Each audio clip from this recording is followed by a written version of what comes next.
Hello, hello, hello. You are very welcome to the Overlap Rugby podcast.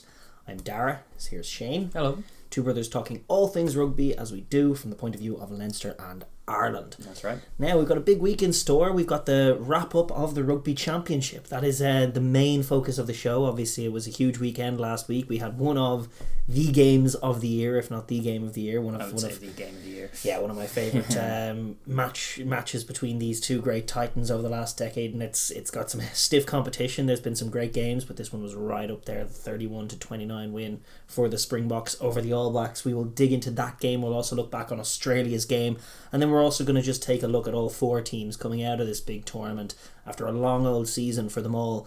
Obviously, there's still the Northern Tour to go, but we're just going to take stock of where they're at in terms of their projects. And I think in three of the four cases, certainly very comfortable and competent and a successful year had in many ways. But then there's obviously the Pumas as well. But we'll take a look at all four of those teams and where they stand, as we're about 2 years out from the World Cup. That's right. And speaking of the World Cup, then our interest will shift to the World Cup Qualifiers, which are heating up over the two legs. We've had the first legs over in the Americas.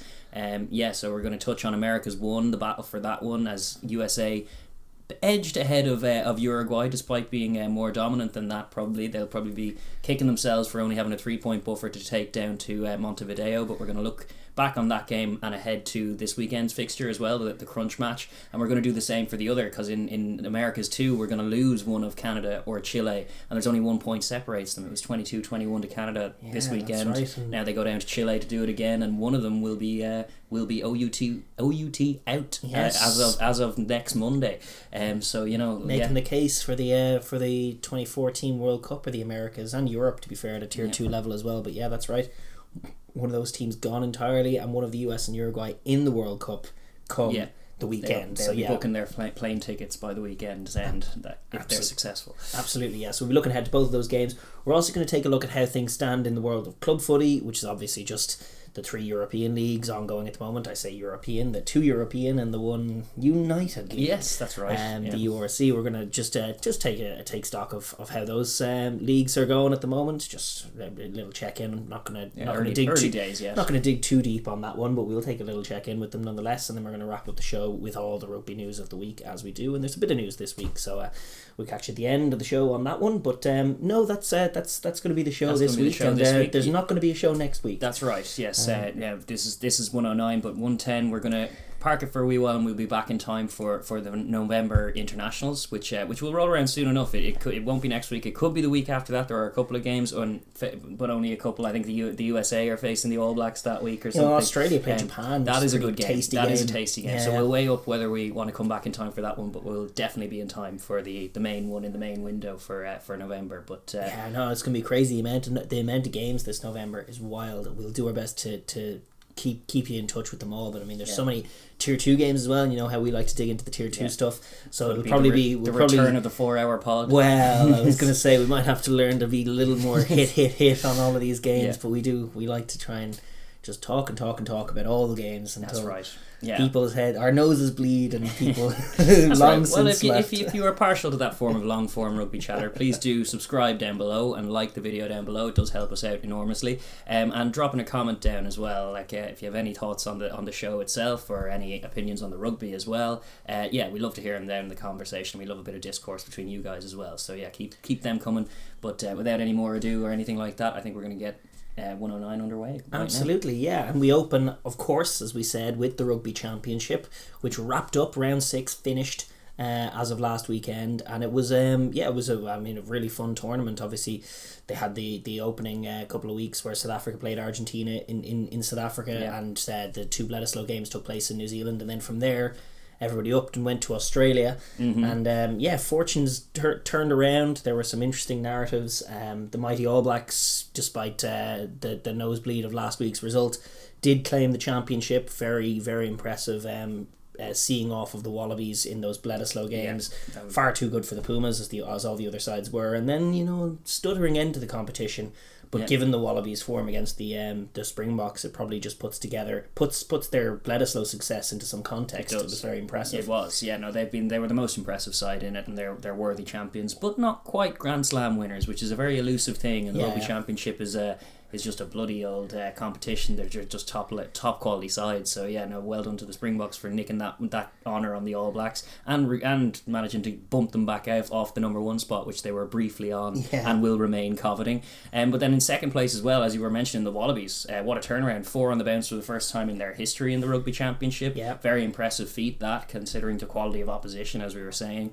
And just, discovering some new talent, finding guys like Karevi slotting back in as well, really encouraging. Guys like Quade Cooper out from the abyss. Something about the Wallabies, when they put together a nice looking young team and they're very, very close, and then just chuck a few veterans back in, it tends to work. We've seen it before, and this team, they were probably right in terms of the balance of going with youth and exuberance for the French series and the Bledisloe series. The centre midfield and then combo of like Karevi, Mr. Experience, with Ikitau, Mr. Burst on the scene this year. But you probably wouldn't have known that Ikitau was the guy to go for if you hadn't looked at Paisami and all of these guys together, and Ire Simone and Matt Tamua, and they've basically just orchestrated a wealth of depth for themselves, and arrived at their top side at the moment, and having the experience of the veterans in Nick White and Quade Cooper come back in was very, very big as well. But they just are in a great place, and with those 2 fantastic wins over the Bokkes, claim their place in second. The Bokkes take third. Obviously they had a great win over the All Blacks. We're about to get stuck into that game. Won't be too worried, but they will they'll be irritated by those 2 games against Australia. Well, 3 in a row as well is also a bit ignominious, even though it's difficult to be. They're not going to worry too much about those All Blacks games because they went more or less according to the script. 1 each, 2-point games, tight. All Black Bokkes very much having their way, and All Blacks not being able to get too much off. But the Wallaby games, that'll be a shock to the system. 4 tries they conceded in that one. That was a blip in their otherwise impeccable defensive stats, as we were highlighting at the beginning of that season. So they have some work-ons for sure, but also a lot to be proud of. Samu Karevi will be on the dartboard in Razi's office for the next 6 months. Dialinde should have him in the tackle bag there, because he was something special. And then obviously you talk about how tough the tournament is. Pumas illustrating that last place way off the mark, and we'll dig into to all the reasons why, and just how glum Pumas fans should be heading into the rest of the World Cup cycle after what was just a really, really tough season from top to bottom for them. Pretty much, very much so. But without any more ado, we're going to go in and look at last week's games as well, because we had a couple in round 6, and we're going to start with the main show, which was Springboks 31, All Blacks 29, and it came right down to the wire. It seed and sawed in the last 10 minutes. There were kicks landed, there were penalties, there were massive moments, but it was just a really top quality game from start to finish as well. You saw the qualities, the unquestionable qualities of the Springboks in their renewed energy, and then a bit more ambition with ball in hand, illustrated by that try at Lutanio Am, little round the back pass to find the link man. It was a lovely score and well taken by Am, but it wasn't a massive change in mindset. It was just they found their defensive try, and that was what they couldn't do last week. But to start the game by finding their defensive try was absolutely magnificent. It ebbed and flowed. It had all of the drama. The crowd were engaged, starting with Capo Pango from the beginning. The All Blacks trying to play out from the back, the Springboks having their way with them on defence, the Springboks having their way with them at the line out. But then the All Blacks going try again, finding a way. Exactly right. Finding a way. They'd scoring 3 tries, disrupting the binary again against this Springbok defence. Although granted, the Brad Weber try wasn't really on the defence so much as it was an excellent play from Barrett at the line out. True. But it ebbed and flowed. You saw the qualities, the best and worst qualities of both sides, who did try and do their own thing. I think the All Blacks will be more disappointed than the Springboks just because they did not control a moment of this game. That's true. But they did manage to strike in awesome ways and stay right in the fight up until the very death. True. And then just the drama of all of those penalties ebbing and flowing towards the tail end. Indeed. Yankees kicking his drop goal on penalty advantage, which was awesome, but it was like, oh, did he do that? Did he not? Want to suck a couple of minutes off the clock? But as it turned out, he actually gave them time to concede a penalty and get another.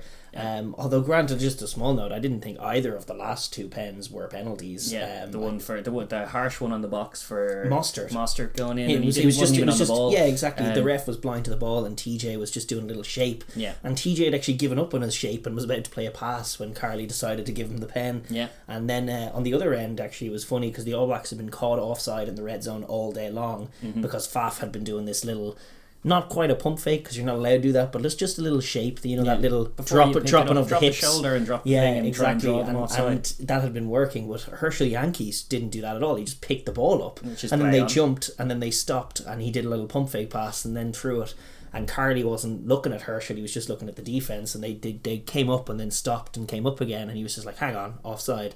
And actually, no, if it was lightning quick, but if you actually roll back the tape, they were onside. Yeah, it probably balances out. You had two wily halfbacks both in off the bench duping the referee late in the game. That's right. Probably going to be gassing a little bit himself, so I have sympathy for that. Like, both TJ and Herschel are cheeky and liable to do things like that. It made for a high drama finish. All the score changes that happened in the last 10 minutes, it was wild, and the crowd got sucked in, and I think the Bokkes did deserve it. I mean, they were hard done by last week, just lacking a little bit of nous in the last 10, and it could have gone down that way this week as well, but I mean, on the balance of the game, they were very, very good. Oh, they were very deserving. They were in control for most of it. Havili had a better outing this time around in terms of he got a few more plays off. He wasn't quite as shocked, but he was still very well bottled up and contained, and by the end that multi-phase was just not working. Even guys like Rico trying to get wide, and it was just getting snaffled up and turned over, and guys like Big Dwayne Vermeulen coming in with monstrous plays in the 70 to 80 minute range where he's just turning over ball for fun, which was similar to how it went like even rewatching the first game, which they lost, but those sequences while they were in the lead in the last going into the last 5, it was just the All Blacks had one phase to do it. As soon as it was a ruck, it was a turnover. And it's like the defensive turnovers out of this Bokkes team are just very, very mighty, and even if they don't get it, they slow the ball up, and it just upsets what is a very terrifying All Black tempo when they're allowed to set it, but they really weren't for large periods of this game. No, indeed. And in the early portion of the game, that first quarter, like they couldn't get out of their half for large periods. The kicking game struggled a little bit, certainly when compared to what the Bokkes were bringing on the other end.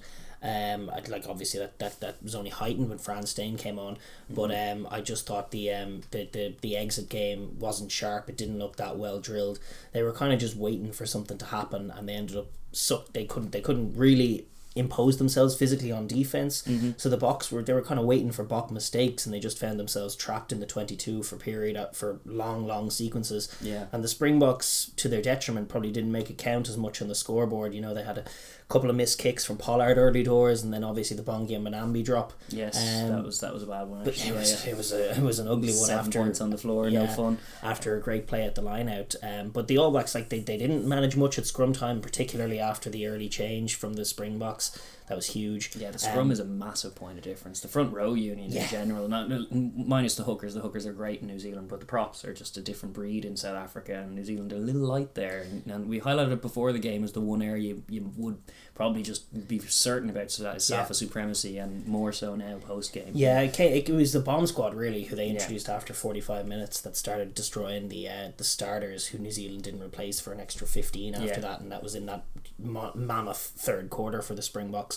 But to the credit of the All Blacks, the one set piece that they really did have dialed in was the restart, and that helped them enormously. I mean, they got a freebie enough from Villy LaRue, but to actually find a try on that play before they even found a ruck, like they went this way and that, and then found Bowden, and he saw the space in behind, and all Sever Reece needs is an inch, and that's what he got, and he scored. That was lethal. And then likewise, actually the set piece try that they got, which was funny because the Springboks were so annoyed about a perceived injustice on a 50-22 attempt, which was correctly called by the officials. If you carry it back into your half, it doesn't count as a 50-22. Sure. Springboks just weren't aware of that law, but you could tell they were still kind of thinking about it. Yeah, they were vexed. They were dialed out a second because they were annoyed about that, and then strike. Yeah, the All Blacks just sniffed that kind of thing very easily. And that was Bowden. I know Richie Moong is good, but when Bowden does stuff like that, I just think he might be still the top dog, the best player in the world. Yeah. Because it was not the play call. That was not the call at all. It was just Pollard came flying out of the line, and he just saw an in, bit of footwork, and then bit of speed through the hole, and all of a sudden that's all they need. By contrast, actually, Richie looked a little shocked off the bench. He kind of did a little shape and took a contact that he thought he was going to win, and he very, very didn't. A couple, actually. Yeah, he did the same thing back to back and just kind of shuffled into contact and got gobbled up by a very game Safa tackle on both occasions.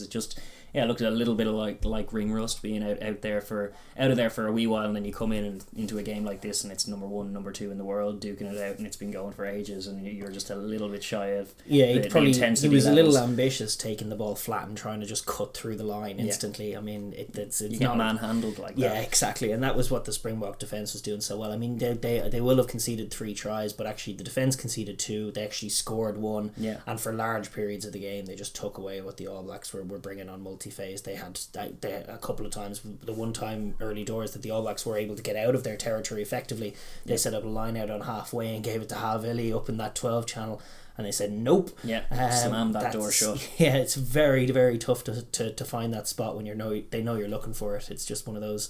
The Bodie break was the only example where the Springboks got a little over eager, and he did find that seam between the forwards and backs. Yeah, no, indeed. But he has the speed to exploit it as well. Like Richie does when he's at his best as well. But in those instances, they were a little pedestrian and they got duly punished.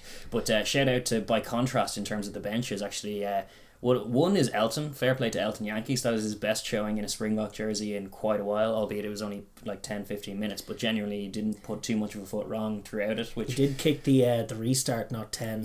That was nearly very expensive. Yeah, still as close to a like he's done things like that in Bok jerseys and many times, but it didn't end up costing him that much, and kicking the drop goal and putting a nice set of hands on for one of the scores as well. So he contributed well, but actually France Steyn was the one I was burying the lead on that, because he was awesome off the bench, everywhere off the bench. By contrast with what Mwanga was bringing, being a little bit slow to get to the pace of the game, he arrived and just was straight to the pitch. He was physical. 50-22 was an absolute peach as well. Yeah, I know it wasn't just awesome. That. That was awesome as well, but it was just the constant kicking out of him. I mean, really, there's been a lot of talk about the Bokkes, adding dimensions to the game, and they did, and we'll talk about that in terms of an offensive element. Yeah, I think it was a vintage performance from Faf de Klerk. I mean, any thought of him width and speed being that usurped by Reinach or Yankees was kind of put to bed. It's like, well, he has this in his locker if you let him do it, and it gives them an offense, it does. which is great, him running that tempo. But to take Willy Leroux off at half time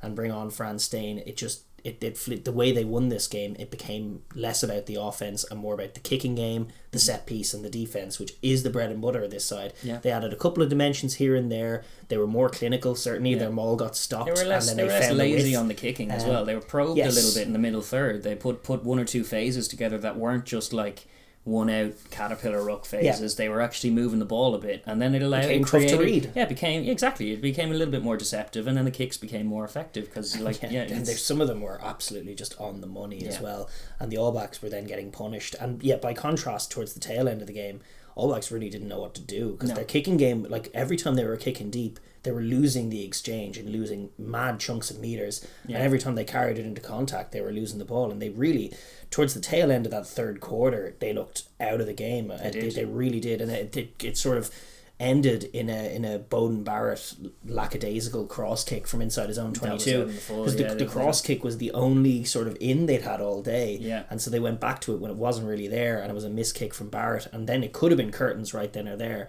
But you got to credit the captain, Artie Savia, coming up with a mammoth play to keep the game alive as the Boks were driving again into the heart of them, makes the big jackal steal. And then the All Blacks, to their credit, do manage to put something together. The Boks slip off, give away a few penalties, and the All Blacks do find a renewed sense of self. And I think TJ Perenara made an impact in that regard. And Artie Savia going to the back of the scrum helped a little bit as well, just clearing that and being just impactful from 8. I thought Savia was certainly the best forward on the pitch from an All Black perspective. Kept digging them out. He's a playmaker, and I love that in a forward. Not enough All Black forwards were making plays in this game. Most of them were wilting. Because they're definitely playing second fiddle to the likes of Khaleesi, who was massive out there.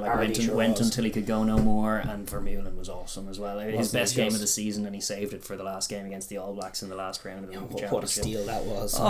With 15 seconds to go, he just extends his arms and finds it, and it was perfect. Ulster Rugby fans have been salivating over plays like that as well. I think Dan McFarlane was talking about him with a big grin in his face, going, he was good, wasn't he? Indeed. Right there, it's a hell of a signing to be bringing in for them. But they were the better team, and they were probably it reflects well on both of these teams, or it reflects the kind of instincts of both of these teams, that South Africa were more dominant than a 2-point win for most of this game. And they weren't quite like 31 points is still a very impressive haul, but they did leave some points out there, as you said, a couple from the boot of Pollard, a few other ins that they squandered as well in open play. Yeah, and to be fair, Geordie missed a couple as well. He did. And the All Blacks themselves, like, despite being manhandled for large periods and impotent in large periods of play, still have the touch of class and the kind of killer instinct to find crucial tries to just keep them within touch. And exactly. Like even like in a performance like that, like you've been picturing Ireland being dominated by the Springboks like that. There's no way we're only losing by 2. No, like if we can get no ball and no territory for like 60% of the game, you're just going to get smothered. Their offense getting eaten alive. Their offense gets eaten alive. They still score 3 tries. Yeah, well, that's the beauty of it. I mean, you do talk about the restart being the third set piece, and it's important because the All Blacks owned the Bokkes at the restart. So as much as they struggled at the scrum, they struggled at the line out, and even like their line out play is still very, very if it's not quite as good as the Bokkes, but it's like probably second. Second. No, they were getting very good. They were getting great dividends in Bledisloe in terms of nicking lineouts on the defensive lineout and a really good maul, and they have guys like Whitelock to come back in. Yeah, and the Brad Weber try, like that was a huge play defensive from Scott Barrett, to be fair to him. So they their lineout's still very much there, and they owned the restart, and that did yield points for them. That was huge. Just the Severies try, just coming straight from that, the Bokkes defence not getting a chance to adjust. Yeah, that was massive. And it's old habits dying hard again, because the Springboks do have a little kind of chink in their armour on restart. They have that tendency to just blink and you'll miss it, and the Wallabies have caught them with their pants down in years gone by. Even poorer Wallabies teams than this year's Wallabies team have managed to catch them napping on that restart, and it returns again. Yeah, they need to dial in. It's always a criminal one. Like the one that's oft cited is when if you kick a 3 and then you give away a penalty straight away and scrub it straight out, but like not catching it, clean drops resulting in tries, like it's even worse. It's no good. The exit after a score is so important, and it is a chink in the Bokkes armour, and that's in that sense it was a game that was true to the form of both. The All Blacks outscoring the Bokkes in terms of tries, but the Bokkes thoroughly outplaying the All Blacks for the majority and having of the their game. Dominance reflected through the threes. They had more chances. They kicked threes from them rather than striking for tries, but it added up, and like 31 points is just enough in this instance. Yeah, and they thoroughly deserved it. They were fabulous, really, and they I think tactically they got everything right for once as well, because there's always been issues, but adjusting the offense a little bit, letting a little bit more ambition with ball in hand, but not throwing out, as you were putting it, the baby with the bathwater. Like they didn't reinvent anything. They were much more accurate. They were still game, but they did kind of just a little bit more endeavour with the ball before kicking it. My fear for them was that they'd overplay it in the middle third and lose the ball, and you actually saw that in the opening play of the game for the Nkosi try or the Del Indy try. The Springboks went off the top of a line out, went wide off first phase. Artie Sevilla got in straight jackal, and then the All Blacks, because it had worked for them once, and this was an error that they made. They had tried to attack from deep, and the first time they did it, it was actually okay, because it was, I think, Quagga Smith and I think Diager out there. Right, for a couple of forwards. Yes, a couple of forwards. So it was like, all right, we can take this on. But actually, when they went back the second time on that turnover, their instinct is so just, turnover, go wide. But as it happened, it was Del Indy and Am who were not in that contact. There was a lot of speed out there. Exactly. It was the 3 rushing defenders out there, and then they all just pressed Cody Taylor, and the pass was a little high. And Cody, for once, makes a mistake and doesn't rein in the ball, and then that's all Am needs. In he goes somehow. The man who comes up with it and let the back pass. But that was an example of how overplaying can for both of these sides in these games cause trouble. Yeah. And I feared that the Bokkes would do that, but they didn't. They stayed true to themselves. They developed a bit of an offense, but they make no mistake, it was their classy kicking game, their brilliant set piece, and their wonderful, wonderful defence that won this game for them, and they did thoroughly deserve it. Absolutely, yeah, no, I'd agree with that. So congratulations to the Bokkes, and also congratulations to the All Blacks, because this result did not change the fact that they are still Rugby Championship champions. It did, however, take the potential Grand Slam away from them, and that will be vexing. It also nicked the number 1 spot back for the Bokkes themselves. Not quite sure how that works, given that they kind of traded points and they were that was a funny one, wasn't it? Because they went into it with the All Blacks back on top after the Wallabies series, and then they traded 2-point wins, and now the Bokkes are top. It's funny the way the algorithm works. Give the Bokkes some extra credit for winning in Oz. TBC. I mean, this is just sets up this game, just sets up this rivalry, and the adjustments and counter adjustments that are going to be made. No one's arguing that they're 1 and 2. They're just jockeying and jostling for position right now, but they are 1 and 2 in the world currently. Oh yeah, and they play such fabulous games. I mean, yeah, this would rival the best of them, but they are in stiff competition. They match up so well against one another, and both of them will know that they have vulnerabilities against each other to work on, so it just means the next time they meet is going to be more fun, and the time after that, and neither of these teams are going anywhere, needless to say, this side of the World Cup. When it comes to 2023, going into that tournament, yes, we'll probably be talking about the Wallabies and England and the host France, but I think the smart money is going to be on these two being thereabouts, as they always are. Yeah, potentially even in the final. That's always true. But yeah, with that, I suppose we'll move on, because there was another game as well this weekend. Not quite as glossy a fixture, not as glamorous, but it was still very much so from the Wallabies' point of view. We had Wallabies 32 and Argentina with a creditable 17 this time, which is more than they've been managing, but still a bonus point win for the Wallabies to sign off their campaign. Stellar stuff. Awesome. A hat-trick from Kellaway, who was top try scorer this year on his debut season. That's as much as you ever want from a new hotshot young winger. He came in, scored a load of tries, hat-trick on the last day. Just awesome. The man has been there, Kellaway, doing everything right. Great. I loved his last try as well. Or no, so the one with his second try where he just used his hip strength to get through. I mean, there was some real quality to it. Like, obviously the first one's just your classic Wallaby winger try. He's running that inside line. The move happens inside him and he just takes it off him. That's your bread and butter. And then the last one is a bit of magic for Mickey Tao. He's right place, right time. But that second one that he scored where he broke a couple of tackles, that was a great try. That was O'Driscoll-esque kind of line break with the hip swivel and then just the strength through the contact. He's got a lot of qualities to him. I know you often see young wingers burst onto the scene with a bunch of tries in year one, and it is about how they cope with year two syndrome and being a marked man.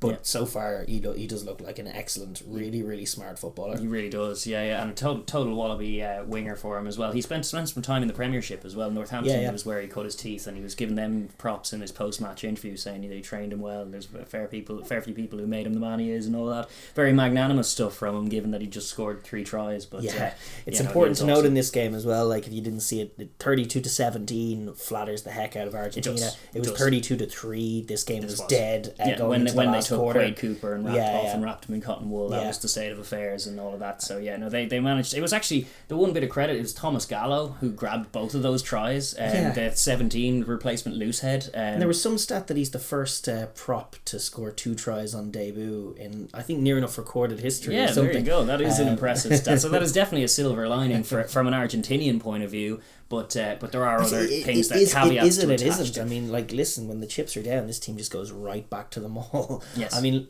like, there's only so much you can read from a Pumas team that were, like, tired and dejected, very discouraged by what had gone on in the tournament to this stage. This was their last game, and in some sense they just wanted to get through it. It was great. You could see that it meant something to them to finish on that little high, but I mean, the game was well done, and they're, like, all of that sort of emotive, passionate defense and playmaking really wasn't there in this game. They were a little off the pace, and yet the only, like, the vicious line speed and defensive playmaking, as good as they were in moments on defense, like, that wasn't there, and yet the penalties still were there. So it's like, sometimes you think with the emotional charged stuff, you're going to make such great plays that you can trade off the odd penalty because you want to get to that edge and that energy levels, but then the energy levels weren't there, and the mistakes on penalties were still there. So the forward pack just needs to right itself, because it's all over the place. It is, like, the maul is good, but nothing else really. No, they're physical. They're big lads, and they're useful yokes in the contact in that regard. But still so many head cases in there that it's tough to rein them in. We were going in on Kramer last week, which was richly deserved. He was a headless chicken for a couple of weeks in a row. But we returned to our regularly scheduled programming with Lavanini getting his obligatory card. And a daft one. It was one that they've been conceding all tournament long, even going back to those Springbok games when Guido Petty just continually tackled them all before the jumper was down. Did the exact same thing, 5 out from the line, tackled them all with the jumper still in the airborne, yellow card. They were 3-0 down at that point. He returned to the field, 36 minutes on the clock. They were 15-0 down, having shipped a couple of tries during that period, and there was the game, and like that's it's as simple as that for a quality team with their tails up like the Wallabies to take it away from you that quickly when you're down to 14. And then other really annoying things, like Boffelli missed a couple from the tee, including one that would have given them the 3-0 lead that it would have encouraged them a little bit.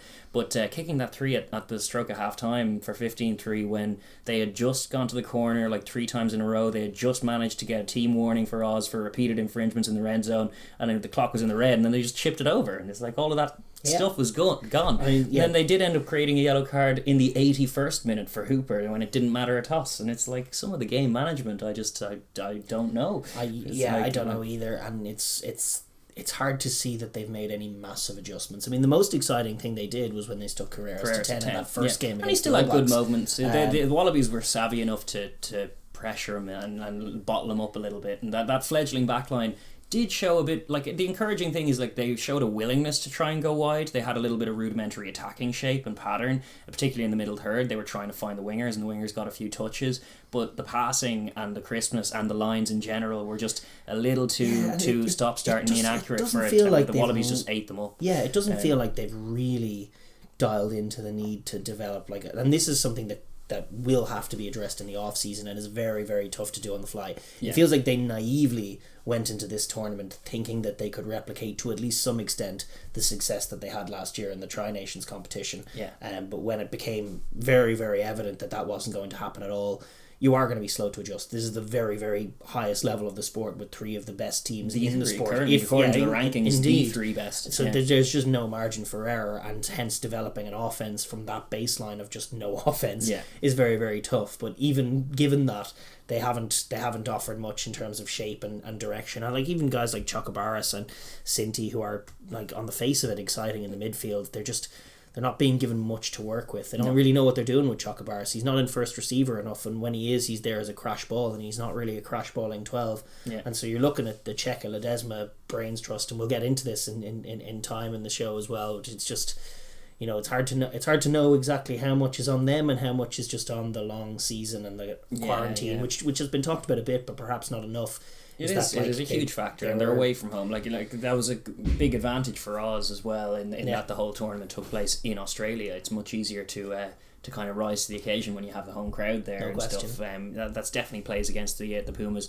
The only other positive is that I think in Montoya they have a great captain, and his sterling 81st minute run and break and run from his own 22 that 50 metres for the he's still on the pitch because they have to have him there because he's captain fantastic for him, but it was just a fantastic run he had no right to make. Shrugged off 3 tacklers pretty statically and then broke out, and from that ensuing ruck it was Hooper actually got himself carded for killing the ball, but they still couldn't capitalise from that ensuing a clumsy maul at the death. I mean, you could have potentially seen a Wallaby pull down penalty on it, but it wasn't well formed and the ball got trapped in the middle of it. And listen, that's mostly going to be a scrum, the way the game is officiated these days. True. And as you say, you got to have more than a maul. Like if you're rocking up, with a mean defense and some discipline issues and an attacking maul that sometimes works, it's not going to be enough for them at all. No, indeed. And Montoya, you're right to cite. I mean, he was a guy who really towards the tail end of Cravey's career, he's flying under the radar as Cravey's this all-round footballer and everyone loves him, and he's Mr. Argentina, but quietly Montoya was playing the better rugby a little bit, and now he's really growing into what Cravey was at the peak of his powers, which is just this all-round playmaker, and he hides behind the likes of Matera in terms of the publicity, but I think pretty soon Montoya might emerge as the best player in this Argentina team. He's got all the skills. He's already got a good cam about it. He's less inclined. You don't see him giving away the random violent yellows and tilted hothead moments you don't see from him, which makes him a good fit for captain for this side because they need more like him in terms of temperament. He's definitely outnumbered at the moment by guys like Kramer and Lavanini and all these guys who need reining in because they're useful units, useful physical presences out there, but they just keep they're like clockwork. They'll give away a card once every 3 games or so. Lavanini's going to give himself a card. So if they still have him in one of the jerseys in 2023, which they might very well by the looks of progress, he will get carded again in the World Cup. Yeah, in no a question. Game, it's just 100% going to happen. I'm nearly close to pulling the trigger on Kramer as well in terms of is this guy going to change? But I want to see before I pull the trigger on anybody. I just want to see a concerted change in the off season from them. Yeah, and we will touch on Argentina broader and just our look back on each of the teams. But from the Wallabies' point of view, I mean, it was a very encouraging performance. Just that they don't allow themselves. They have the veterans on the pitch now that they're not getting stuck in the mire too much. Yeah, like last season and some of the seasons prior with this sort of young Wallaby team, You've seen them come unstuck in games sometimes and find themselves in tight ones against Argentina particularly, when you know that they probably shouldn't be. But in this game, like, they were just comfortably ahead all day long. Their kicking game was so much better in this game than those two last year. That was even a thing that Dave Rennie was saying. It was like the young backline were like eagerly flashing the ball from left to right on our own 10-metre line and then getting poached, and then they'd kick a 3, and it's like, that's very annoying. Whereas they just didn't engage with that, didn't play the Argentinian D in at all, because they didn't really have any fear that there was anything coming the other way. If you just huff it downfield long, like, as long as you don't kick it out on the full or anything like that, it's muted counter attack is coming your way that you should be well able to deal with, and they were. That's right, and then they did strike very well. They looked like old school Wallabies. You know, you had your blindside winger scoring a first phase try off set piece. Yeah. They worked in that Fayanga play around the back of the line out a few times, and then they got that Samu Karevi try was your classic Wallaby stuff. Awesome. The whole back line flooding to the blind side. Then all kinds of pullback options, freezing the Argentinian D, which admittedly was tired at that stage, but it was like it really did look like the old Wallabies attack with all of these new heads with a little delayed ball to Karevi for the finish. That's like, I mean, that could have been 2011. It was a lovely finish from both of them, to be honest. Really nice to see them executing those kinds of plays in the open space, because that is what you associate. They still work those old school Aussie plays, and they still, like, the flashing backline when you put everyone in motion to one side. It still is a pain to deal with. And you have an out half who has the vision to find the right pass and the skills to execute. More often than not, you're going to break the line. It's good. It's just encouraging. They look very much like themselves, and I would shout out Folau Fayanga broadly. Like, I think that they've struggled at times at hooker in recent times. They have. I think he's been pretty good this year, and I think he might have nailed down the jersey. Who was he ousting there? There was Hayanga Mosa has been loose for them before, and he wasn't involved, and I think he's kind of worked his way towards the back of that queue in terms of they do have some options now, which they do have a fair bit of depth in multiple areas, which is good to see, which is not something that we were saying 5 years ago even at all. So as far as the Dave Rennie project, he's blooded a lot of good players this year. And like even shout out to guys like Jordan Pataya, who didn't quite get the minutes this year that he got last year, but this week he was on the wing in Corbetti's jersey for a rotation, and he did a very credible Corbetti impression. He was coming off his wing, he was getting the hands free. They do like their wingers to do that, come looking for work, particularly they like a Corbetti getting involved from all kinds of angles. So it was nice that he was able to provide a little bit of something like that as well, just to keep the coherence lend a consistent hand to proceedings. Exactly, makes their offense not too changed, even though the personnel are. And I thought he was very good, Pataya, as well. He was impressing Tim Horan as well, which is always good for a Wallaby. Absolutely. But a routine win for the Wallabies in many sense, and they finish off the season with 4 in a row, which they've never done before. No, that is their first time in the Rugby Championship era for the Wallabies to get 4 on the bounce. Very impressive, including 2 back-to-back wins over the world champion Springboks, which included a bonus point. And they finished this one with a bonus point, which they were annoyed not to get last week, but they didn't deserve it last week. They were a little clunky, they dropped a few balls, they weren't quite patient enough, whereas this week they were sharp. And it goes to, like, when you arrive at 62 minutes and Quade Cooper, although he missed a few from the tee this week, including his last one, so they left a fair few points out there, but still he takes a kick and attempt to convert a try, and you haul your out half off at 32-3 up. That's ideal, perfect. It's absolutely fine. They got a little disjointed from there, and the Argentine they just got a little disjointed and maybe a little sloppy. There were a few sloppy pens, like a guy ahead of the run, like a few clunky pens in the middle third that allowed Argentina to have a few ins that they did. To their credit, the benchmen of Argentina managed to take those ins, but didn't really. It just put a gloss on the scoreboard from a Puma point of view. It did nothing from a Wallaby point of view. They'd already happy out, won the day, and really, really happy with their showing in this.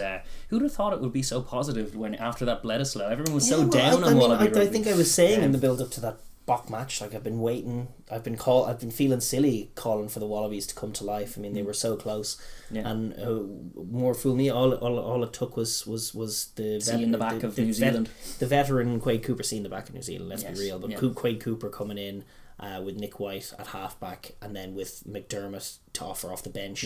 And I know Lolosio now has fallen a little bit by the wayside, but now they have JOC to bring on. They just have. They have a good balance at halfback, and starting with the veterans just adds an air of calm and experience to proceedings. And an option for speed off the bench as well. And they've trust in their pack. They can afford to pick Quade Cooper because they know he's not going to be smothered and taking a load of shots, and the way they hit him in that Bokkes game is very good. But listen, we've rambled on in this game for far too long. It's true. So we're well done Wallabies. Well done Wallabies. A deserved second place finish. Yes. And we're going to move on now and just take an overall look at proceedings. Yes, as you said, we're going to move on now and look at all 4 teams that took part in the Rugby Championship and kind of where they stand now that Rugby Championship 2021 is over, and we're just over the mark in terms of the 2 years out from the World Cup kind of state of affairs. So all of these teams will be taking stock before they come north now as well, and obviously some have more positives to glean, others have more work-ons, and we're going to look at each of the teams, and we're going to start with the winners for this year, which are the mighty All Blacks. And the question we're asking is, are they back to their best? Because at times this year they've definitely looked it. Way going back to the 2015 vintage is when I think of the indomitable All Blacks as probably the best rugby team I've ever seen take the field, in my opinion. But like, they've been getting close. Some of those Ledesma victories against what we now know is a very competent and well kitted out Wallaby side. And even the early season going, what they did to Fiji, who we know are a much improved and very defensively robust side. Not that you'd know it when the All Blacks are in town, because they'll put scores up on anyone.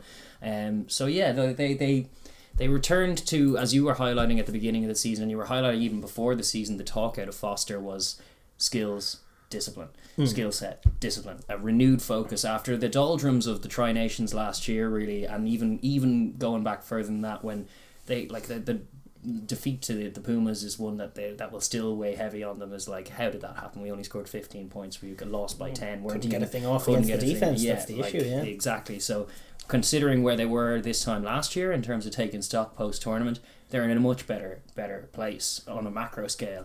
They will be vexed by the fact that they are champions, but they briefly touched that number 1 spot that they love to hold on to, and they were close to that Grand Slam that's very elusive, and both of those things were denied by their old rivals, the Springboks. The Grand Slam is one that for whatever reason isn't factored in as an achievement from an All Black team or fans perspective, but I know that the number 1 ranking is something that they care about. Even going back to McCaw's days, that's where they want to be. Yeah, he was always I remember when they had a loss, I think it was in 2009 against the Bokkes to lose the ranking. It was gone again. They were particularly annoyed by that. And it was something that ate away at them, and I dare say that has held true even to these times. It's a funny one to evaluate. I mean, I've been very, very positive on them all year. I think they will definitely be given pause by what's gone on the last 2 weeks, and it just puts into context some of the improvements they have and haven't made. The off-season talk was great. They've become they've become about skill sets. They've become about offense. They've become about just striking, and they do look authentically like an All Black team, which they didn't at times over the last few years. They've looked a lot more Northern Hemisphere, a lot more Springboky. They've been a lot more forward oriented, back in their line out, back in their scrum at times, back in their physicality at times. And this year they look much surer to their own identity, and it showed at the weekend in terms of just their ability to strike. They were not in that game for large periods, and yet they managed to find 3 tries. You have Bowden Barrett out there just making things happen from nothing. Rico Ioane, they have all of their sharpest offensive operators out there. But then there are some concerns as well. I mean, I'd look back to the last 2 weeks and just how starkly they suffered in the contact area. Their line out hung with the Springboks for 40 minutes of the 2 tests at the opening 40 minutes, and then it kind of didn't anymore.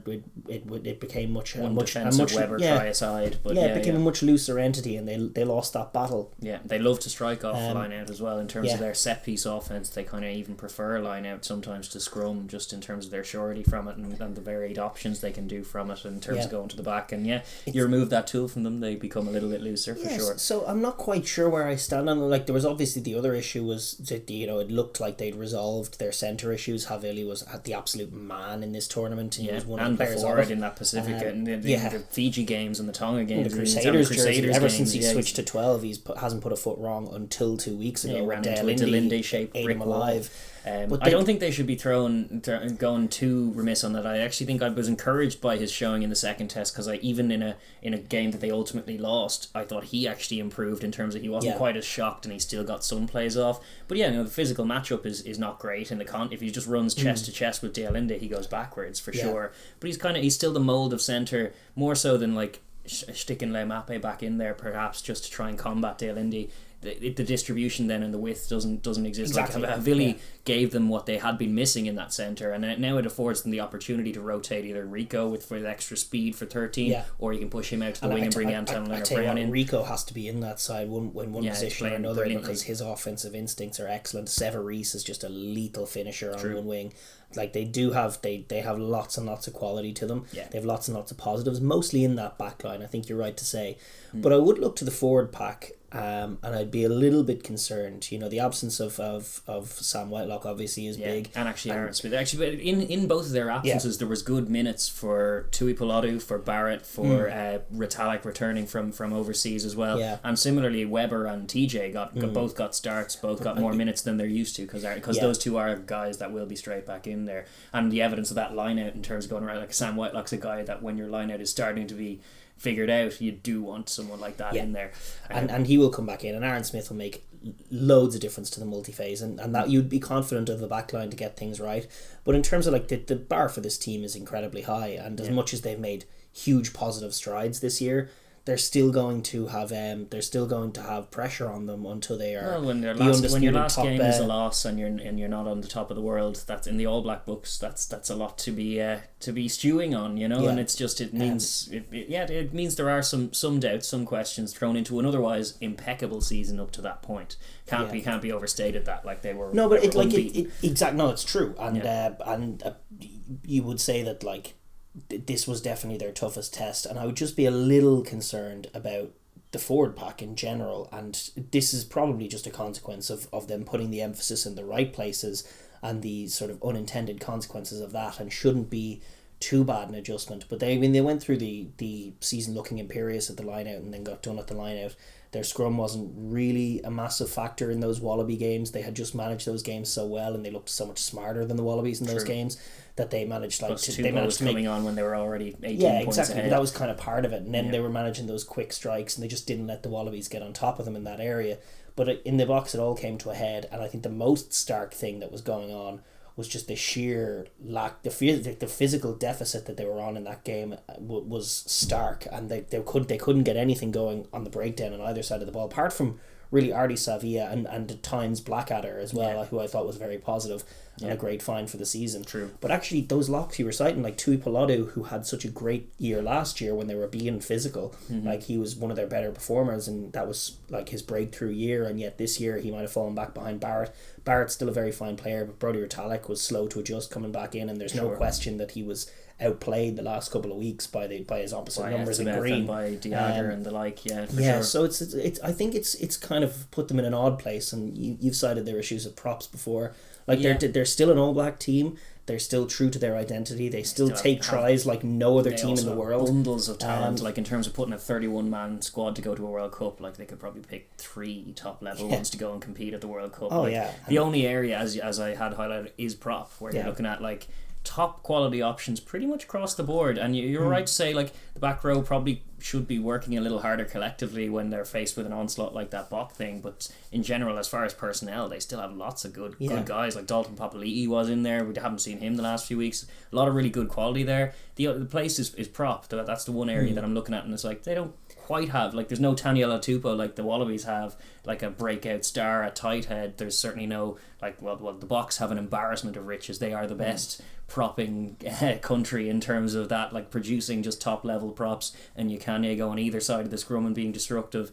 They don't like guys like Moody still out there who like was struggling with that Bokkes pack, but his form was dictating that he go in there because he scrummaged very well against the Pumas and against the Wallabies. But it's like George Bauer for me is the form he is the fine in the country, and he's been very good, and I think like in moments Nepal-Alala's looked okay as well.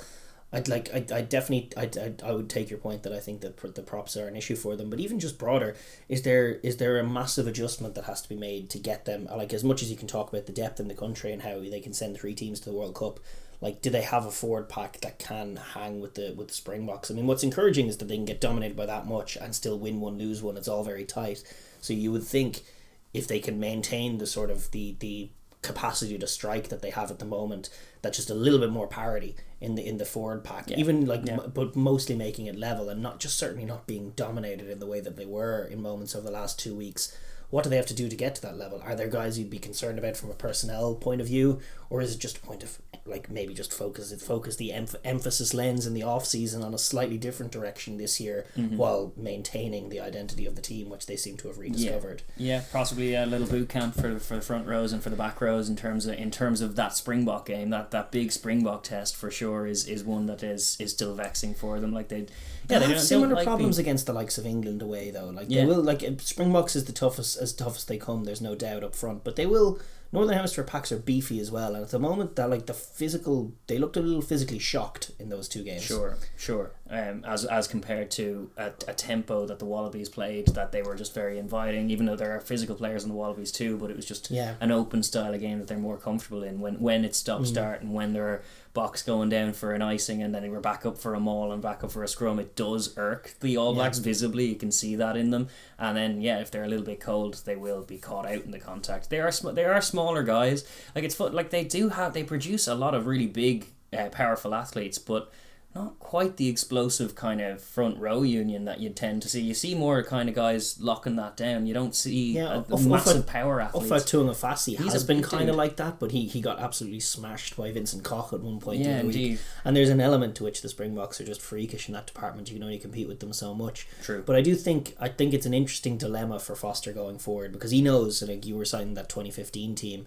like that was still a team that had, a Retallick and Whitelock at the peak of their powers, that had Kieran Reid making all kinds of plays from 8, but they were tough defensively, and they had a Dan Carter at 10 as well as a Bodenbard to come in to manage their way around the field a little bit more. So they're a little imbalanced at the moment, but I think imbalanced probably in the right direction. And it's just a question of adding the fundamental elements. Progress has been the main buzzword this season. They've gone back to their roots, and it's paid all kinds of dividends, and only a smidge of gloss knocked off by those pesky Bokkes coming back to rain on their parade a little bit, but they were still crowned champions with a week to go. Won the 100th test, which they were bigging up from season's beginning as well, and won everything else on the way there. Bledisloe sweep, all of that done. So in general they still are a mighty force. Debatable whether they're number one in the world. It depends what side of the what side of the Indian Ocean you're on. Probably dictates how you feel about that one. But they are still in a very, very healthy place. They are champions of the Rugby Championship, which can't be overstated. Like that's a bloody good achievement, and they're a scary proposition for anyone. Yeah, indeed, and it'll be a fun northern tour for them as well. It'll be a fun challenge for them to round out the season as well. Obviously, we're going to be one of the sides they're rocking up to in Dublin, and that'll be an interesting challenge as well. What goes on at the line out there against what from our point of view, I think it's fair. I think it's fair to say we were the best pack in the Six Nations if we can maintain that form and then bring it in. Change in a few months. That'll be a challenge in and of itself, and I think we might learn a little bit more about the All Blacks going away to a hostile atmosphere. If they can own the set piece and own the forward pack there, then you've probably got nothing to worry about. It was just a case of the Springboks being elite on that day, and a few adjustments here or there could change it. Sure. But that'll be like, there's still a few question marks, but overall, they're currently sitting comfortably in A grade for the improvements. And when you compare it to 12 months ago, I mean, Foster's done a great job. Night and day. Fozzie Bear definitely in good stead, and he is the man to take them forward as we reach kind of the business end. What really is the World Cup cycle is from here out, because with Lions tours in the rear view mirror, all of that stuff is done. This time 4 years ago, Alistair Coetzee was on his last legs, but was still in charge of the Springboks. That's right. So a lot can change in that little window. But for the All Blacks, I think sticking with Foster and sticking with what they're doing, it's dead right. He was talking good sense in the off season, and they've backed it up on the pitch. And New Zealand fans who are grumpy with him are just being perhaps a little impatient, because I think it's clear from our point of view that they have made some brilliant adjustments and are playing some great rugby. If they were to meet the 2019 or 2020 All Blacks on the field, they'd whoop them. That's I would agree. I think that's right. So that's it's progress. It's definitely progress for the All Blacks, and congratulations, champions. Absolutely. What else is new? And we're going to look though at the second place team in the Rugby Championship this year, which despite their number one status in the world was not the Springboks. It was Dave Rennie's high-flying Wallabies. It was. Wallabies finishing with aplomb, finishing in serious style.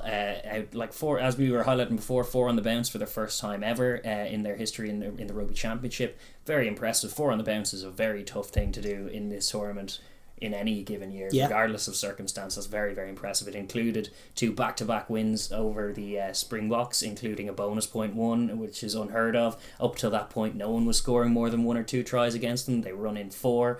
They married some of the youth that they were fostering. Like when you think Lolosio got so much, grew so much during that French series before any of this happened, and then the return of Quaid, and then the return from injury of James O'Connor. Yeah. Suddenly they've arrived to a very healthy state. They became clinical. Like they became clinical and smart. Those were those were the 2 things that they were lacking in certainly that Bledisloe series to start off the season. Even parts of that France series. Yeah, as well. they were excellent in moments, and they had all kinds of talent. And Michael Hooper was playing out of his skin as he has done all season long. Still was, yeah. What a player! But even guys like Phillip and Swain coming into the squad were wonderfully impactful. And back in the picture. You can see that they're very good players, and even Paisami, who wasn't in this squad, like he was struggling a little bit, but you could see that he was a good player. And they just it was kind of last pass syndrome again, and you could see they threw those terrible picks. I think it was Tamua and Lolosio, and who was the other one? Was it Paisami as well? Yeah, so there you go. All of whom are gone, and they added a bit more spark and a bit more quality. Let's be real, to that middle third of the pitch. Truth. And all of a sudden they became way more clinical. It really did start in that Springbok game, the very beginning of it, when just Karevi, little step on Faf, and away he goes through the gap. And this time, where they'd been making those little breaks for so long and not sticking the last pass, he throws a beautiful ball off his left straight to Kellaway, who's in. Yeah. And then that they really, over the course of the last 4 games, they have maintained that ability. And then they've added set piece moves on top of that. But the key differential is they become a little bit more All Black. Once they break the line, they find the right pass. The passes are sticking. They're playing smarter footy. And Quaid Cooper looks outstanding there. He was sitting, like in those Bokkes games, he was hidden very well. He wasn't taking many contacts, but he was playing quarterback. He was running the offense and doing it really, really well as place kicking like a diamond. And then it helps him so much to have a guy like Karevi on his outside to just do all of that work. Like if there's pressure, you can give it to Karevi. He'll take the contact and likely win it, and you can go again. It was much better. There was a little more frenetic was what they were doing when it was a combination of like Pattaya, or not Pattaya, Paisami and Tamua in and out. And like we've been vocal about, like I don't think Tamua is the answer for them. I think their stocks at centre are, to be honest, too good for that. You're right. Simone hasn't had any minutes. And he's awesome too. And Pattaya was getting looks in on the wing, but he's an awesome option as well. Paisami Pattaya was a very good partnership last year that they haven't gone back to yet either. I don't think Tamua does it for them. I think what they ask of him to do, he kind of it's being done better right now by Quaid. That's kind of player that Tamua wants to be. And he was there kind of in theory to help out a young 10, but in actuality, like his skill set in terms of the distribution wasn't there enough, and he ended up making similar mistakes, even though they probably came from a different mindset of him being a veteran. But like he was dropping it on the toe too much. He was throwing speculative passes that he couldn't really complete.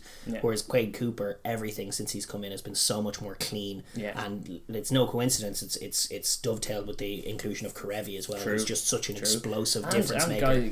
Some of the guys they've put faith in over the last couple of seasons who've come good. Like Valentini was awesome, and again he was awesome at the weekend. He's come in without a hitch, no injury, but he's putting himself about. Like that scything break for one of the Kellaway scores last week was awesome and from him. Performances against the Bokkes as well, where he was just winning contacts against that team, which is mighty impressive to pair, as you say, dovetail with the fact that Hooper just never gets tired and has a teleportation device in his pocket. That's just a real hack. That's talk about the All Blacks with their cheat code rugby. But he's got the Saved by the Bell power. Hooper. He just goes little time off and runs over to the other side of the pitch. Time on! Wow! Where did he come from? It seems that way watching him. He's very, very impressive in how much ground he covers. But even like the rotation of Rodda with Phillip and Swain, they arrived on the right thing. Salakai Loto's fallen down the pecking order, who I was a little suspicious of. I think he'd take it. He'll be back though. Yeah, he's not one who's for the scrap. No, but he's not. But then there's rumours of guys like Skelton coming into Bolster, and like suddenly you're looking at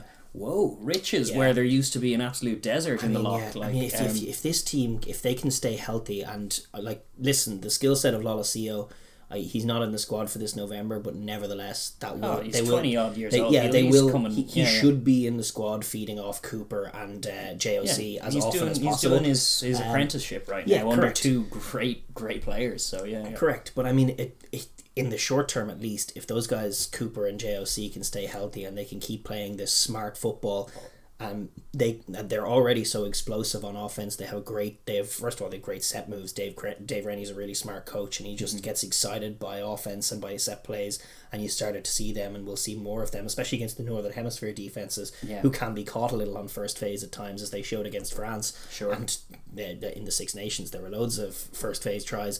True. That would be something that they'll definitely feast on.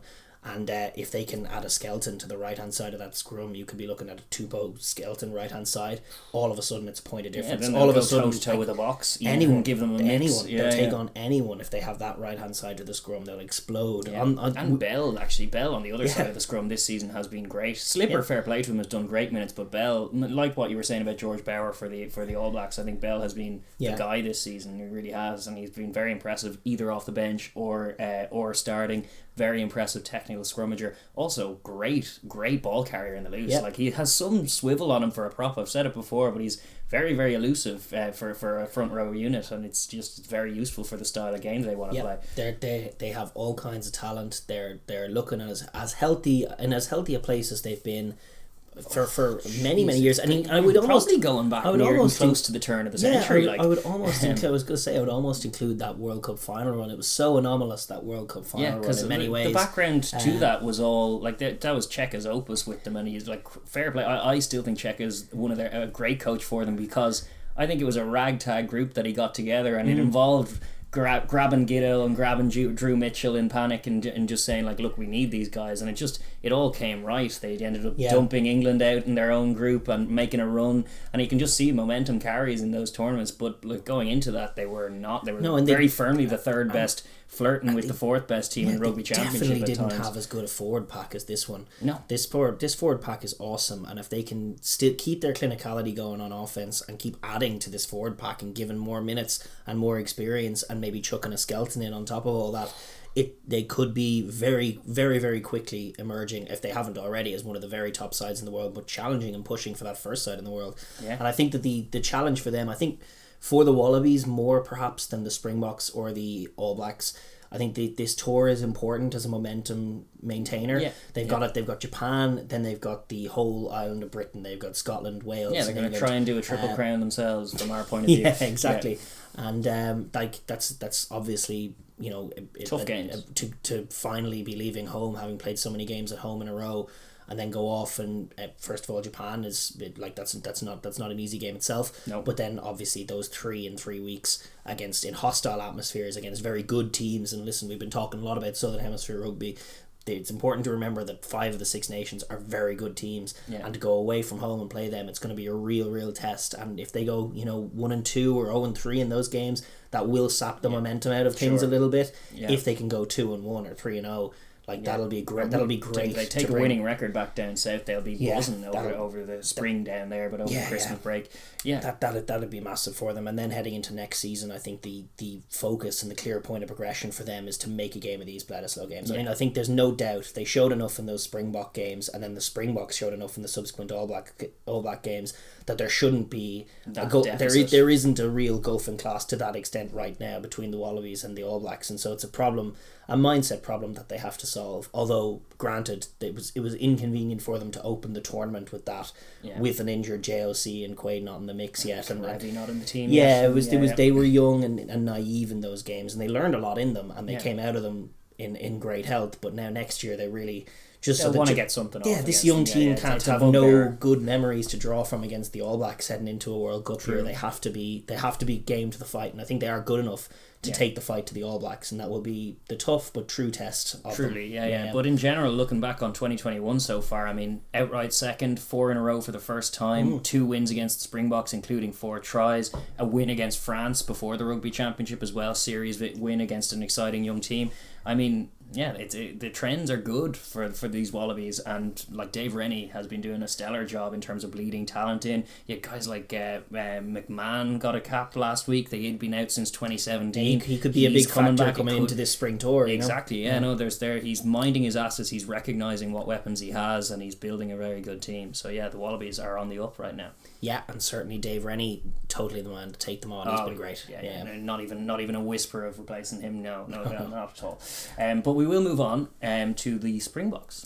Yes, the Springboks finished third in the Rugby Championship this year, which would be, that's definitely not where they were planning on doing. Not where they want to be, no. There's the added context of, first of all, having to play all their tough games out in Australia, not being able to bring either the Wallabies or the All Blacks into their own home field. Then there's the added context of the Lions tour, which was their main goal coming into this year, which they did win, and that fantastic performance to round out the season against the All Blacks. There's certainly no cause for panic. They have their number one spot back. Everything has come down a little bit. They are still world champions and still a thoroughly good team. Yeah. There's like, reflecting on the season as a whole, there's definitely some lessons there. I mean, they got an awful lot of stick from a game plan point of view from all around. The spotlight was on them from the Lions tour. There was whinging coming from all kinds of things about and then the Kiwis as well. Yeah. I mean, it was definitely a funny one. I mean, their defense is excellent, and their scrum is monstrous. Their line-out maul is excellent too. Yeah, indeed, and their kicking game, which was fabulous in the last game as well. I think there was that open question going into this week of whether the Ninab or Erasmus game plan was a winning one. Mostly because, and it's still a point of concern for them, is this that they don't make dominance count on the scoreboard as much as, say, an All Blacks team do, and they win games particularly against the All Blacks, but also against, you'll see it against clinical sides. You might even see it against Wales this autumn. Yeah. Like, they can dominate a game and not make it count, and then all of a sudden teams will strike on them, and they'll find themselves in a situation they shouldn't be in. They don't make it count enough on the scoreboard. And then there was that open question of, like, are they just making it too hard on themselves, trying to defend the living life out of teams, kicking everything away? And I think the answer was kind of sort of yes, sort of no. And I think we saw this week what the Bokkes team can be. We got it's not a massive change. You win the game with your defense, you win the game with your set piece, and you win the game with your kicking game. But you make all of that possible by adding a little thing or two on offense. And we got a good flavour of what this offense can be, and a reminder of it too. I remember that England tour back in 2018. When Razzie first came in, he was driving in a ferocious pace, and it was high scoring games. Exactly right. It's Faf. It all is off Faf. It's like Villaroo occasionally comes in a first receiver, or Pollard does when they need to get a little wider, but Faf runs this offense, and the way that it works from scrum half is because he has that unique, and it's not quite the same style as Aaron Smith, but it's the same kind of threat, only he actually picks the ball up and takes it to the line. He's an option himself. He does more what Will Genia used to do, challenge and fix the line first and find runners, but runners. When he's dialed into that game, he has a wonderful wide pass on him, and you saw that last week, where basically the Bokkes offense is not complicated. You want one of your big men hitting a hard line and finding a favourable contact and crashing through, and then clearing that ruck and going and doing the same thing again. But the reason that it works and it's not telegraphed is because Faf can pick from 2 or 3 different options. Yeah, and you saw that spread it right wide. Yeah. Like Pollard can line out nearly half a pitch away, and he will find them. He's got the width and the speed on his pass to do that. So exactly right. So they're still very much the same team, but if they add just an offensive dimension, just to open up the field a little bit, to make the kicking smarter than it has been, and that 50-22 which they found in the last game, that should be such a weapon for them. You think we saw in Ledesma, it was bigged up in terms of the 50-22, and the teams didn't really go to it because those aren't really, talking about team identities, those aren't really the main teams you'd associate with it. Whereas with the Springboks and their penchant for mauling, their love of an aggressive offensive maul from inside the 22, you think like 50-22s are a serious in to add to this team, and without changing too much about the game plan. And just to go back on your point about are they making it too hard for themselves, I would say that it's making it hard, caving to pressure in what they were doing in Kutsia and trying to create a more kind of basketball razzle-dazzle offense out of them. They're traditionally not as good at that as the All Blacks. And the same criticism we were having of the All Blacks last year or in years gone by, going you look a little like a Northern Hemisphere team, but when you play this way, you're probably not the best team in the world. If you're going to play up the jumper rugby, you're probably behind England and Ireland and the Springboks. But if you play All Black rugby, you're ahead of all of those guys. Yeah. Whereas the Springboks are the inverse. If you're going to try and play basketball or barbarian style, you're going to look a little clunky and guys are going to laugh at you. They did a little bit of that in those Wallabies games where they were trying to spread the ball. That's right, yeah. Their passing was a bit not sharp, and you had gruff Aussies poking fun at them for not being clinical and not being able to pass. But what they can do when they're dialed in, like the way you saw last week, is just dominate a game in the collision zone and on the gain line, like make it a very simple game, bludgeoning. Some would argue ugly, some would argue they need to change the laws, but no, it's just the identity of this team, and it's playing to their literal strengths, which are they are the most physical side in world rugby. Everyone knows it. It's always the conversation when you're facing the Springboks is be ready for that physicality. Don't be shocked by it. No, indeed, and their breakdown acumen, they're just their whole defense. It's evolved even more than the wonderful sort of led shape of 2018 and early 2019. Like it's not as make or break as it used to be. There's a lot more subtlety to it, and there's a lot more breakdown work in it. Which is like it's just affecting them so many turnovers, and they're still not conceding that many tries as a defense. One or a max of two every game, and they usually come off sloppy plays from the restart or something like that, and that's definitely a work on for them. But their multi-phase defense is still absolutely stellar. The best in the world. The best in the world, no question about it. And I thought very encouraging performances towards the tail end of the season by Etzebeth, who's going to be an absolutely massive leader for them. And we probably haven't Vermeulen back from injury. He missed the Lions tour pretty much entirely, but he saved his best for last in that last game, showing what an asset he still is. They have serious stocks. Guys like Vincent Koch, who just don't get highlighted because he ends up coming off the bench, but he's such a good player, and he has been for years. And it's just they are spoiled for choice in that front row, particularly as they were going into the World Cup. They remain the most rich and most deep at prop in terms of just having no fears of guys like Axon Shea can go out and Yakanya can go out. You have Marks can come off the bench. You can start Marks and launch Bongi off the bench. Yeah, they've really found out. I mean that bomb squad front row, which is now just a unit really of Kitsoff, Marks and Koch or Malherbe, but actually no, Koch in particular off the bench. That has been such an effective unit for them, and they brought them on early deliberately this time to get the third quarter bounce that they richly deserved. And listen, you're going to add potentially Peter Steff back into this mix. Orgy Snyman played Colby. His first game for Munster, and then Cheslin Colby as well. There's a few difference makers that could come in and add a few dimensions to them. But no, they don't need to rewrite the script. This game plan is still fundamentally about the defense and the set piece and the kicking game. And just playing to their strengths. But they always have found a way to take tries, and defensive tries are going to be in their element. And crazy kick return tries as well, and ball tries. But to add an element of red zone efficiency to that, and a red zone score with Mapimpi's try and Faf's tempo, just brings another dimension to things and is encouraging for them going forward. So no, I think, listen, as much as the rocky road of those Wallaby games happened, given the issues that they've had with their squad and their long haul breaks, I think they'll be really, really pleased actually with that win. They're not gone 0-4. No. They've and let's face it, in 2 weeks they've dominated the All Blacks. They were very, very they would have been gutted last week not to get the win there. They completely fronted up and outplayed them up front, but to do that 2 weeks in a row, and the All Blacks at the end of what we were saying, a long season on the road, and in the Wallabies, they are top quality, and are they still top dogs?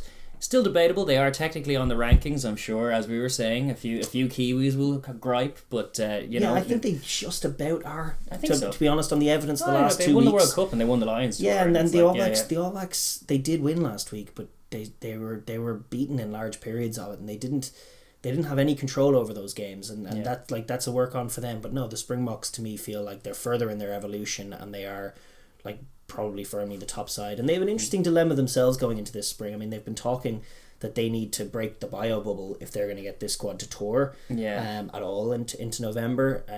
I think Razzie's seriously considering pulling the plug again, like he did last year with the Tri-Nations, which was just came too early for them. And he was, it's funny reflecting on that decision, whether he was right or wrong. I'm sure given how this year has gone, he'd say fine.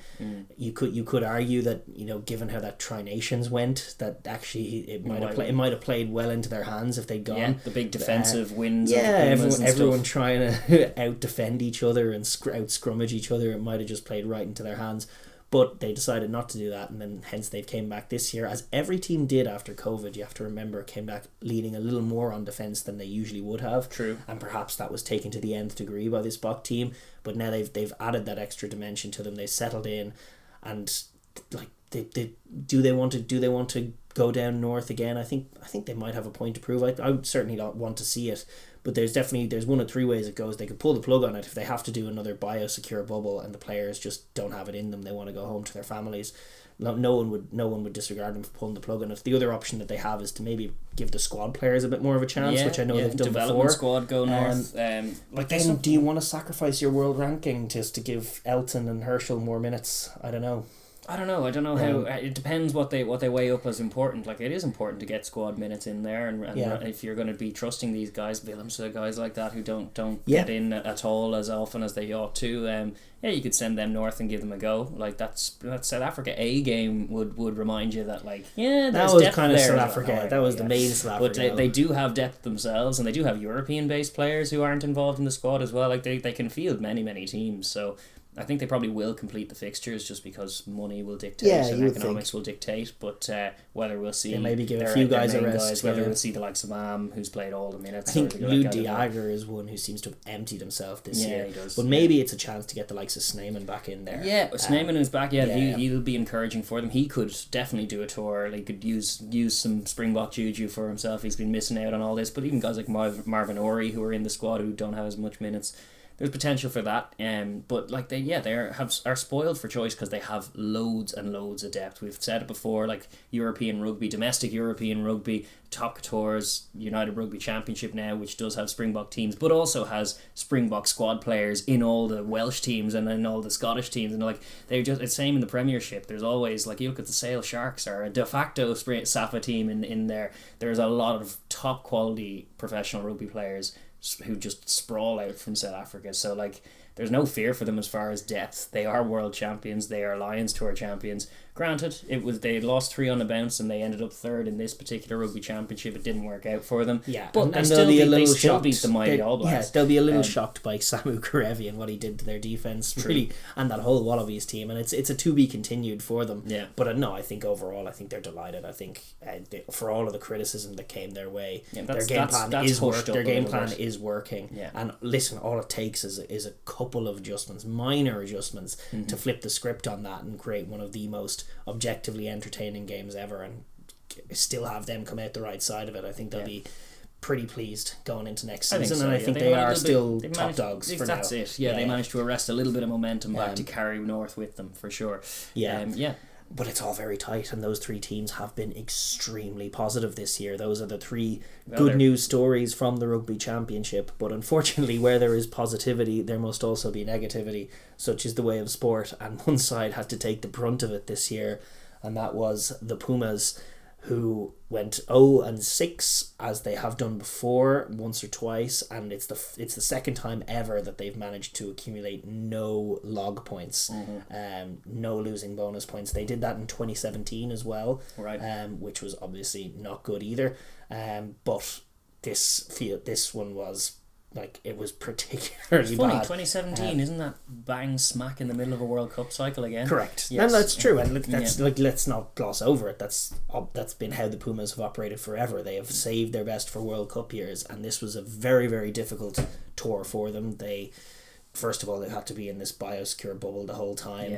South Africa, they had to quarantine going into South Africa, play 2 games there, go to Australia, quarantine for a bit there, and then play all the games against the top 3 teams in the world currently. Hotel room stuff, just in countries, first and foremost, that don't even speak their primary language, away from their families for such a large period, and then it just wasn't working for them, and they were noticeably frustrated. I mean, last year their defence was on top of clunky enough offences in New Zealand and Australia, and they got a great win, a historic win. I think whatever happens to the Ledesma reign, he'll always have that. That'll always be factored in, just how impressive they were on that day. But they probably naively came into this championship thinking that they could replicate some of those performances, and it was never going to happen. And they came in having done that to Wales, like development Wales at the beginning. They got a draw and they got a win against that team. It's right, but I mean, you looking back on that June series, I mean, the game that you might have taken more out of was that Romania game where they were frustrated and couldn't do anything with the ball. And Romania were just like, no, I mean, we're not going to attack you. We can't really attack anyway. You're just going to hold the fort and see what you can do. And the answer was precious little for large periods of that game, and they only got away with a 1-score win over Romania in Bucharest. And that was a decent indication of just how far behind the team was with the ball. Yeah. Wales matched up more favourably to them because Wales don't have a great kicking game and try to run attack. the ball. You play as a defence especially when they're young and naive. Exactly, exactly. They didn't have the streetwise ability to outplay them, whereas teams like New Zealand did, and they resolved to just only defend in those initial games against New Zealand, and ended up losing 39-0 because of it. And but 39-0, as we said at the time, impressive considering you spend 70 minutes of game time defending your try line. That's never going to end positively on the scoreboard, and when you're against the All Blacks, you should probably be shipping 80 for doing something like that. But they still defend pretty well at times. Their set piece can be very good, even though they lost their primary props. That was a more chopping and changing like that. Their primary props were in and then they were out. And Gomez Kadea and Tatus Shaparo, who are very good scrummagers, the two of them. But then they found by force halfway through the thing, Sanchez went out with an injury and their offense was just doing nothing, and so they kind of threw the book out and they threw Carreras in there at 10. They kind of made it a revamped look to it, and they did try to run the ball a little bit more. They were noticeably way behind their opponents in all of those that's games. That's the sum of what you'd say. I mean, it's a very I think we mentioned earlier on the show just how hard it is to adjust against three of the best sides in the world jostling with each other for position. If you're a step behind, you're very quickly just it's unrelenting. The difficulty of the standard, and they tried there was no developing an offense midway through this campaign, and even the attempts that they made, I didn't think it was great. But the question is first of all, they play on the emotional edge to a massive extent, even more so than they used to, and their penalty count has exploded, and their dumb penalties as well. These needless constant shots, dizzying, the foot trip from Kramer, the body check post whistle, that kind of stuff, as well as the repeated taking down of the jumper in the air. It's all kinds of goofy cheap shot penalties that they've been coming up with when they're a little bit behind, a little bit tired, and their defense isn't working that well for them. Married with the lack of incision on offense. Yeah, it just made for an extremely ugly picture, and I think there's a lot of. I've been following sort of tangentially the fan reaction from Argentina fans, and they're a little distraught at what they're seeing. True. They used to look at this team even when they were struggling in this championship, and there'd be 2 or 3 outstanding highlights per game. I think of Delguy turning the All Black defence inside and out in Eden Park and making a game of that. Even if though they ended up losing that game by a bit, it was just so much more positive. They were so much more positive to reflect on. And more pretty to look at. They have some great runners out wide, and they're personnel wise the back line looks good on paper, but it's just when you look at it on pitch, it doesn't look good at all. No. So that's the question then for the coaches, is the sum of the parts greater than the team right now? And if so, why? Because that's the problem. The question, the real burning question about them at the moment is just how much of this malaise do you chalk up to mid-World Cup cycle, the quarantine situation being absolutely terrible, the quality of their opponents. Would you be confident that they can arrest all of that, put things together, starting with this off-season, and then end up right come World Cup year like they tend to? Or is there a real problem here with the approach from Ledesma and Checo, where they're just trying to play the wrong game? They have these guys fired up to play this sort of nasty defensive game and put in cheap shots here and there, and they're just getting blown out, and their identity as an attacking, quick team is dissipating. That's the question.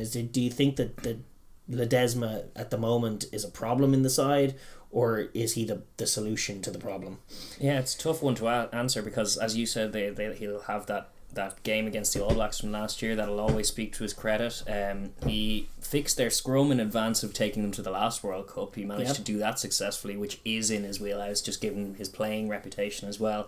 And the scrum has been a positive for them in that subsequent thing. And yet, didn't Lavanini come up with a World Cup ending error again in the World Cup, and they got knocked out in the pool? Yes. And that Ledesma was in charge, and yet Lavanini's still in his squad, making the same mistakes, and week in and week out, and still in the team. And now other guys, young guys who've come into the team like Kramer, are making those same mistakes. I just I don't think the general standard of play and their Yeah. tendency to be easily tilted into ridiculous and stupid penalties and just kind of a general kind of nasty streak to the way that they defend. Yeah, all of that would draw questions about just the team ethos at the minute. The other one I'm questioning is like, what is Cheika's influence on the team, if any? Like, I know there's a language barrier there to overcome, but like it's tough to see some of the shape that like considering he manufactured such a beautiful offense with that Wallaby side going back to that 2015, like the way the lines they ran off even some of the worst Wallaby teams, they could all put a phase or two together, and strike, and you've seen precious little of that. Granted, against great defenses, one and all, but very little focus on doing that as well. And there's been a lot of like left and then right, one out, and like you're not even building towards one side. You're just going left and right and left and right, and then dropping it. The skill set has been poor from them, which we would normally associate with like even Pumas teams that are outmatched scoring kind of nice sexy tries. That was what it used to be about, and it hasn't been under Ledesma, and it's definitely the primary work on. The glaring question is just do you double down, and like we're halfway through that World Cup cycle now, it's time to commit. You either pull the trigger and go with your man, or you get someone in now when they have time to adjust it. That's it. There was this time 4 years ago that the Springboks pulled the plug on Coetzee because it was plainly evident that it wasn't working and that his approach for this team was just wrong. And then you do, as we go back with the caveats, like it's not the first Argentina team to look brutal mid-World Cup cycle. So is the question more, although granted the question we have in the title of this video is Ledesma the man, is the question more, if you're in a position with Argentina Rugby, what do you need to hear or see from the coaching ticket to trust them over the next 2 years? I would think skill set and discipline almost like what you heard from Ian Foster, discipline first and foremost. Like they have to recognize that these penalties aren't good plays, and not only are they not good plays, they're like destructively bad plays, destroying any chance you have of winning the game. And like the most worrying sign of watching this game, these last 6 games, these last few rounds of the Pumas games, is just how inevitable it felt from like 3 minutes in that they were not going to win this game by any, not even going to get close to winning these games. And that just very early on you saw that because their offense just couldn't do anything. Like there was no shape in the beginning. There was just no even speed to fold into a shape. They were like just walking up while the scrum half's waiting to pass, and the guys are just walking into a shape and defense is ready to eat them. In the last few weeks you've seen them actually running on offense, and you've seen them trying to get a little bit, and the skill sets let them down, like because they haven't been practicing it. The passes were high, low, behind thing, and as you say, top level defenses will eat them alive. The fact that they've been moving the ball a bit more is the bit of encouragement. I'd like to hear from Ledesma that we're going to focus on discipline. Guys like Kramer, Lavanini, those cards that are just routine, need to make them not routine, whether that means getting those guys out or reining those guys in. You just like to hear the coaching ticket identify that as a massive problem, because that's what I'm looking at. This time last year I was very dodgy on Ian Foster, and I thought, listen, this is a continuation of the tail end of the Hansen era, which was not positive, that culminated in that disastrous England game. And I was like, and watching them in 2020, it was like, geez, they haven't done anything. And then the very first interview I heard of him, and I referenced this ad nauseum at this point, but the change in mindset was there instantly, and it was like, this guy gets it. Yeah. And if Ledesma had a similar change in mindset, but I granted there's the language barrier, but the few interviews that I've seen with the translations from him, like they haven't quite been that. They've been just a bit more gruff than that. Mm-hmm. And at the end of the day, he was a front row forward who valued set piece and slow play and etc. Yeah. Like I'm very unsure is my answer. I'm not sure if there's an obvious replacement for Ledesma, but I'm very unsure, and maybe I'll be proven wrong. Maybe it needs Cheika hasn't worked, maybe they need to add something, maybe a Felipe Contepomi or someone to come in and dial them into how beautiful Argentinian rugby can be and should be. You'll think of like Hernandez as well, like that backline that had Felipe and Hernandez in at 10 and 12. They moved the ball excellently, and they made it all the way to the World Cup semi-final, which is their best ever showing. Granted, they had a stellar set piece as well, but it wasn't all that they were, and they were at no point a dumb team. No. Whereas at this juncture, they look the dumbest team in world rugby at the minute, and they really do. And that is a concern. Apart from maybe Spain. Maybe Spain in the tier rival. Yes, rival Dumas tier 1 side at the moment though by quite a distance, and that's a concern. And you have to level criticism at the coach because that's where the ethos starts, really, isn't it? Yeah, no question. But anyway, those questions will have to be answered from the Pumas' point of view looking into next year. And I'm glad that they're finally get a break from all of this, and they do have a Northern Hemisphere tour. They play Italy, they play Ireland, they play France. I mean, they are like just on historical record when they're not particularly in the mood. They don't tend to come up north with much fire in their belly. True. So I would suggest that they're probably in for losses in Dublin and Paris.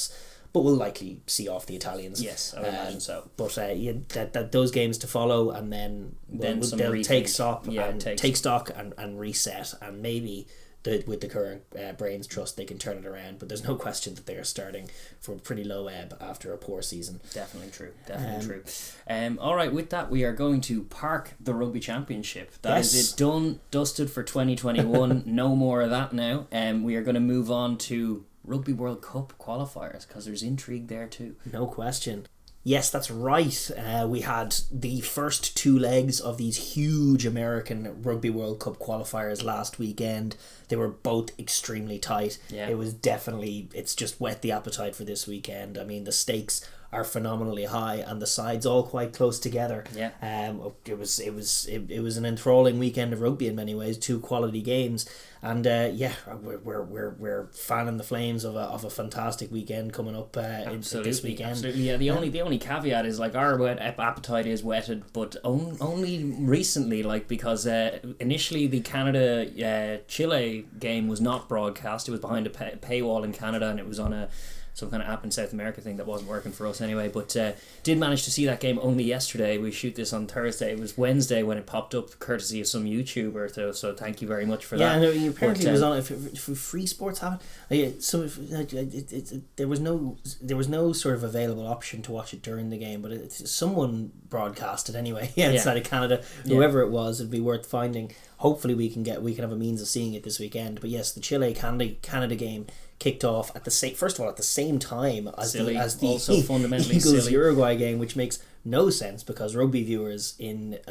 both the US and Canada, and I dare say Uruguay and Chile as well, would have been interested in watching both games from that South America versus North America thing, which has been a growing dynamic. If US or Uruguay, whichever one doesn't prevel, you're looking at prospective opponents. Doesn't make any sense that those games clashed. Credit to World Rugby, they did at least stream the Uruguay Eagles game, Uruguay USA game. Credit. I love that. So that was all available on YouTube free to air, which is just a much better approach with Tier 2 rugby, like just to get eyeballs on it. Like that's what you want to be doing rather than paywalls where you're not going to get worth noting that the Canada game and the US game were behind a paywall in the USA, Canada, and Uruguay. I'm not quite sure about Chile, but they were all behind a paywall in all of those games, which is, I think, fundamentally wrong. Silly. Like it's just more than any short-term revenue, you need eyeballs. I watched the game a little after time, and it was like a couple of days after the match. But the video itself only had like 24,000 views for an international rugby game, which is like 24,000.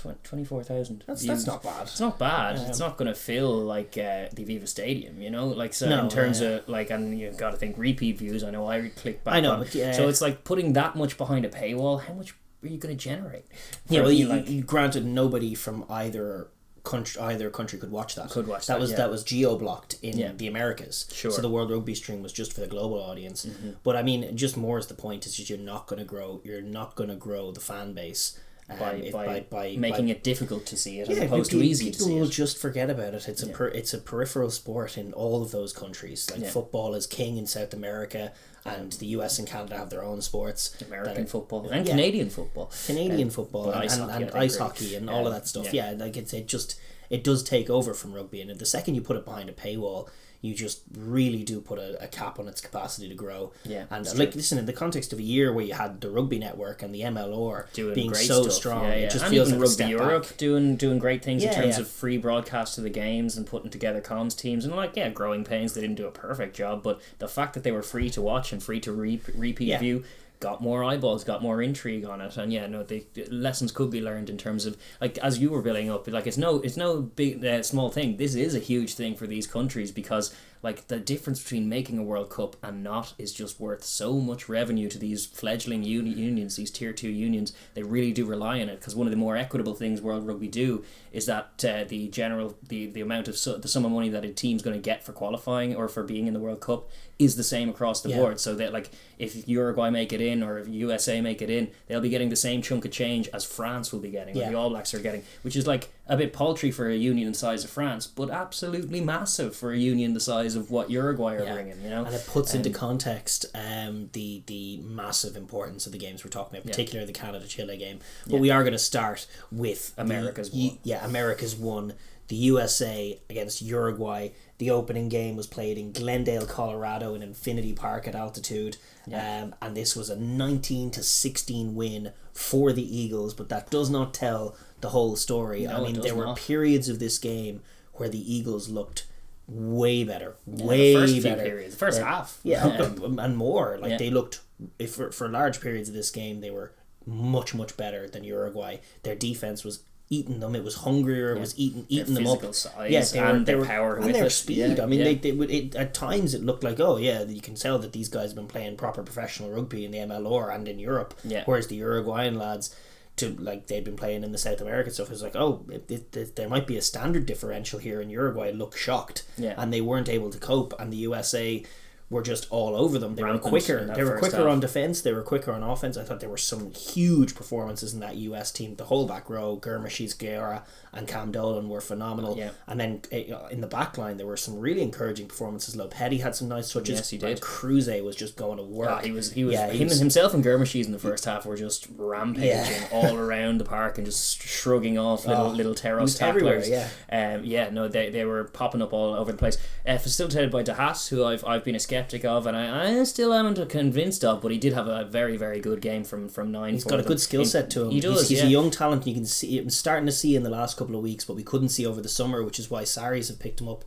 But geez, he looks like he's one of those petite general players who could nearly slot into 10. He's got a great boot on him. He's kicked a couple of 50-22. He had another one in there that was very, very good, as well as a lovely bit of footwork for the Cam Dolan try. That was a peach of a try. I liked that it was Cam Dolan got on the end of it, but it was a pure team try, and it was a correct punishment, or a very clinical punishment, of some of the very languid, lazy kicks from the Uruguayans that they were doing as exits, but it's not an exit if you counter-attack swiftly. That one was just down the throat of Cruz. And with there was no loft on it to compete. There was no grass found. It spent very little time in the air. It was just poor exit kicks, and good to see it accurately punished. But that was a moment of clinicality, and so too was the try they got just before half time, which was proved vital in the end and did put a bit of distance between the sides, but probably similar to the criticisms we were citing for that the Springboks come in for. They were a forward-oriented unit. They were dominant in the collision zone on both sides of the ball, and Uruguay were shocked. Uruguay managed to milk some early pressure and managed to get that 3-pointer on the board to take the lead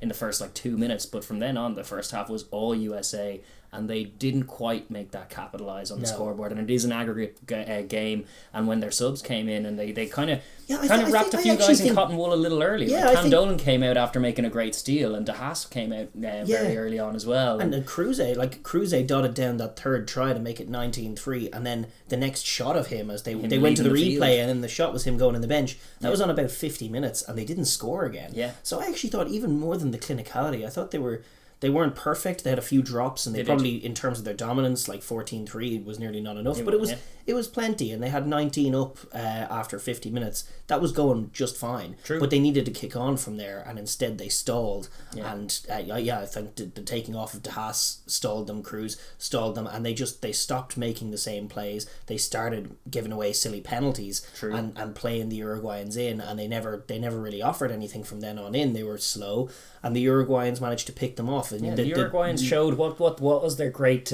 surprising quality when I first came across them. Calmness, patience. For a tier 2 side who were outmatched in this one in terms of the physicality, they're remarkably savvy and calm. In that Brachesi's a lovely stroke of a ball from a tee, and they just managed to kick there and create the chances, capitalise on a few loose USA moments, and they seized that momentum slowly but very effectively with just 3 3-pointers, and suddenly it was 19-9, and the USA were reflecting on, wait a minute, minute, didn't we dominate most of this game? How is it only 10 points up? And we're going to Montevideo next week, so we want to kind of kick on from here. But no, the team that struck last and struck next was Uruguay with a very good close range try. They also did well to be like another example of their cam. They went to the maul, which is a primary weapon for them. They like it. It was sacked.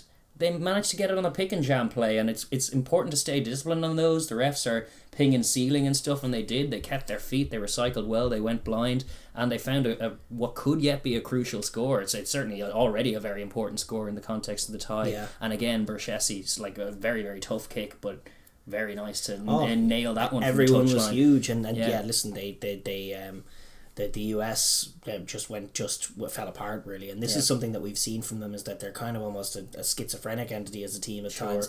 Like they're very sometimes good. It's one step forward, two steps back. Sometimes it's two steps forward, a step back. You can tell by the body language of them sometimes when they've just gone to sleep and their shoulders slump, particularly those 2 second rows. I mean, they just make it tell more than anyone. Like there's sometimes they're geared up and happy, and then they're playing great stuff, and then at times they just when Dolan leads the field, it's night and day. Like Gurmashis did really well in the last play to save their blushes, save them from losing that home leg. It was a great Gurmashi steal who did the full 80, but like Dolan can do a full 80, and when he leaves there, those, as you say, those second rows are illustrative, because they, like, normally those guys would be pack leaders, but they seem more like pack followers behind Cam Dolan in this outfit. He definitely feels like they're glue, and their back row is certainly outworking those guys. And like when the momentum goes the other way, it's always obvious on a big man how he feels, because it's very tough to hide out there. And listen, Luke Carty as well, coming on off the bench, not absolved from blame poor at all. kicks, and actually after a decent showing from Will McGee in the absence of Aj McGinty, who was managing the field quite well in that first half and was certainly keeping a good tempo going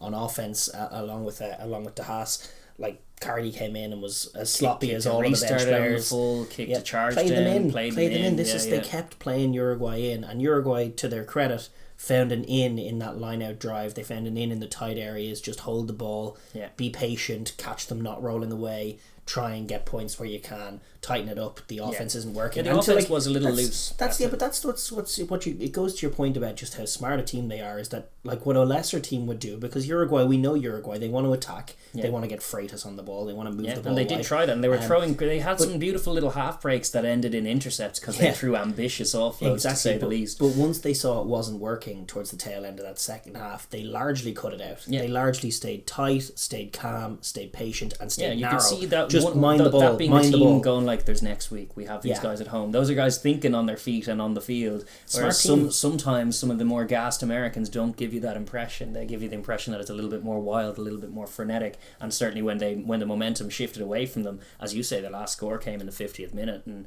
some of those bench guys didn't do their case very didn't kind of contribute to their case, because the wheels came off a fair bit, and now they've put themselves in, like, granted they have the lead, they have a 3-point lead, and you always want to be the side with the lead in this game. Like, they'll know that if they can win this game, they're home and hosed. That lead will be gone. Like that lead is gone in a flash. It's a 3-point lead, isn't it? Is nothing. No, it's true, and it should have been much more. As you said, they should have been kicking on from that 50-minute score, and instead they switched right off, and that could end up being the result that sees them unstuck. Yeah, well, I mean, we'll move on and discuss it now. This is the second leg, the game for all of the marbles. At the end of the final whistle of this game, there will be America's one settled into the World Cup. Wash your hands of it and get ready for your opponents. Join the likes of Samoa, who've already booked their place in there. It gets exciting for both of these teams. They could the journey to the World Cup could end here for one of them, and will end here for one of them. This is going to be taking place. This is in the Estadio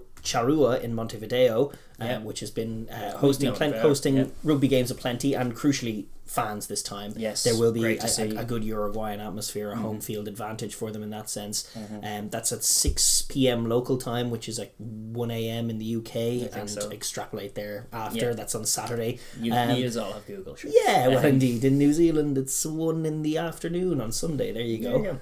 Decent. Something like that. Yeah. And then it's going to be refereed by, interestingly, Damien Schneider from Argentina Rugby, and then Thomas Bertaza from Argentina Rugby on one AOR, Richard Caoa from Brazil on the other, and then an Argentinian Santiago Borsani as the TMO. I've heard a few Argentina fans giving out, especially in the context of the Rugby Championship that just was, as to why they don't have any referees represented. Why isn't an Argentinian guy getting the whistle when the Springboks play the Wallabies? Yeah, exactly. Just where are the Argentinian refs? And this is one, Damien Schneider. Yeah, I think the other game's the same. There are Argentinian officials all over. I think it'll be interesting.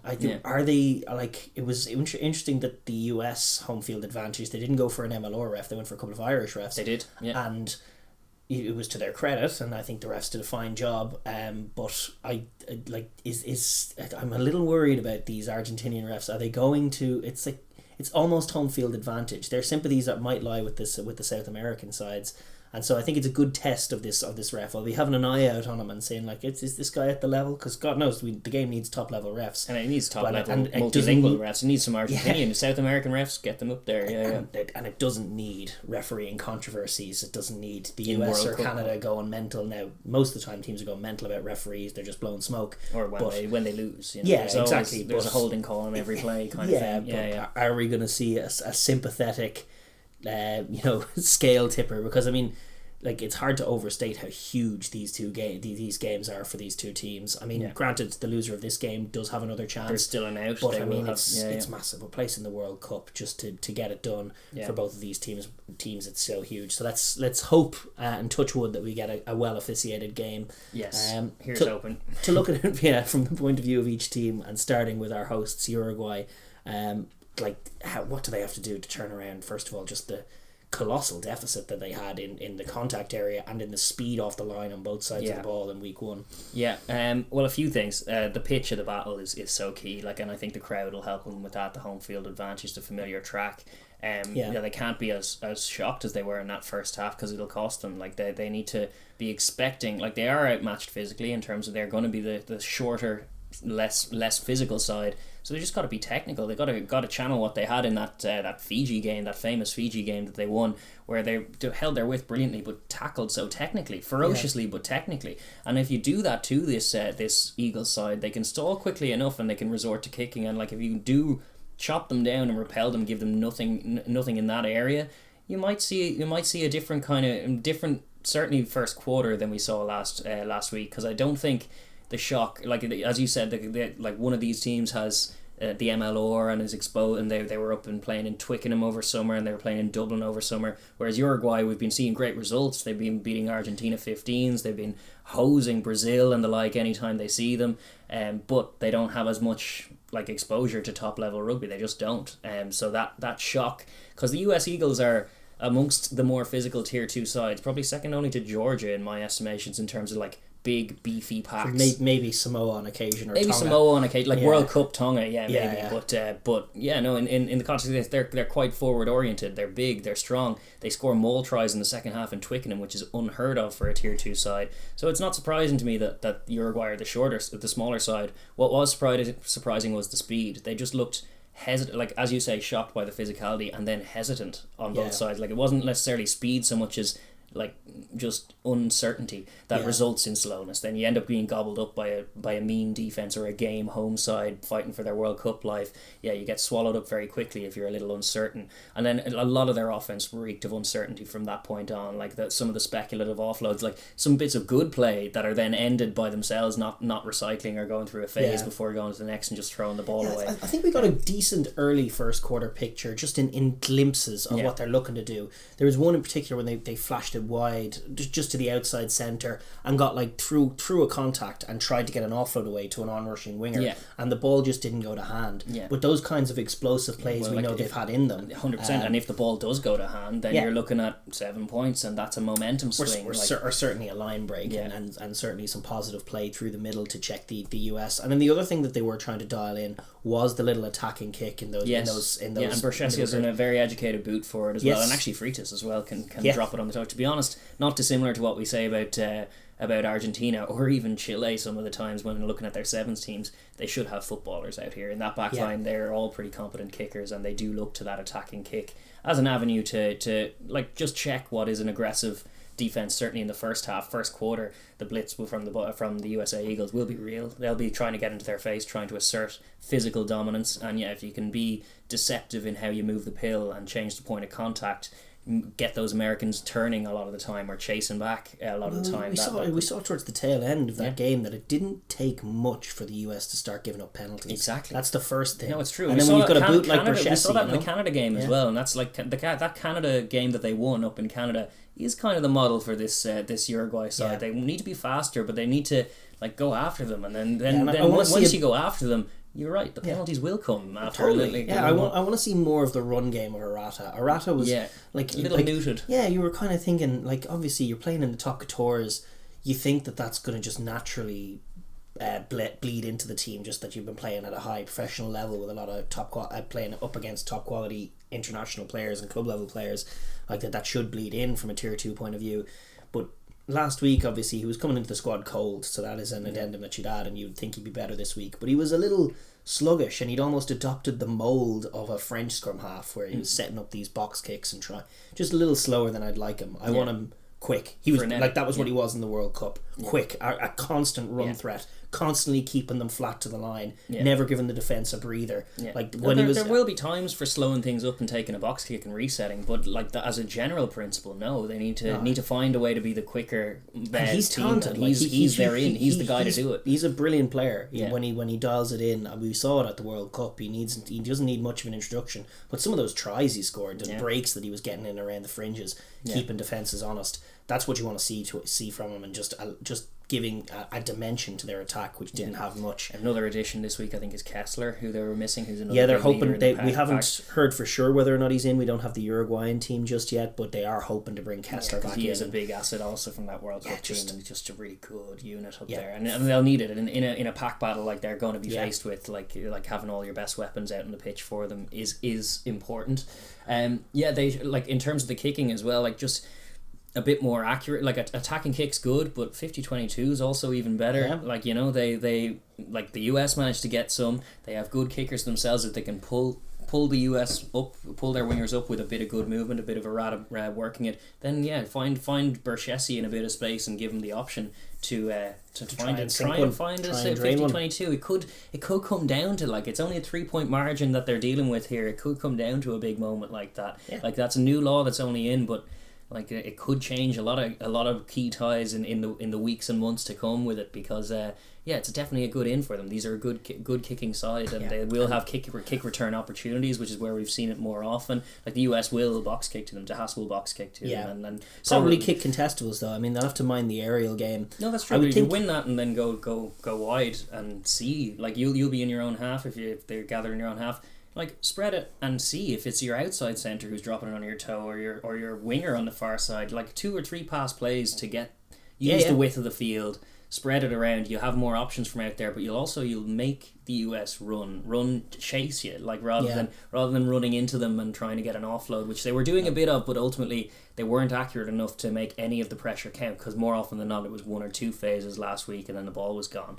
Certainly in the first half that was all we were seeing. Like when they did the few moments they had the ball, they were kind of panicked to try and make something happen, and more often it was direct and then a post-contact offload that was ambitious. They don't need to be trying the goofy little trick plays either, for like at the front of the line out, just dialing in the US defence. None of that stuff worked. It needs to be a lot more sort of fundamentals, hard line running, get a couple of offloads through the contact, keep the tempo high through Arata, and use the boot of Brachesi to move yourselves around the field. And to apply scoreboard pressure, because if you start quick. The US are a confidence team. They got to start quick. They break that confidence. If you can start getting the US chasing the game or feeling they have to do something, then more penalties will snowball. And if Brachesi can bring his kicking boots like he did last week and just make all of those stupid penalties turn into 3 points, 6 points, 9 points, that's very quickly you're into how you unstick this Gary Gold US side, who are very physical, very burly, have some good quality out wide, but collectively can be a little dumb sometimes when you put the pressure on.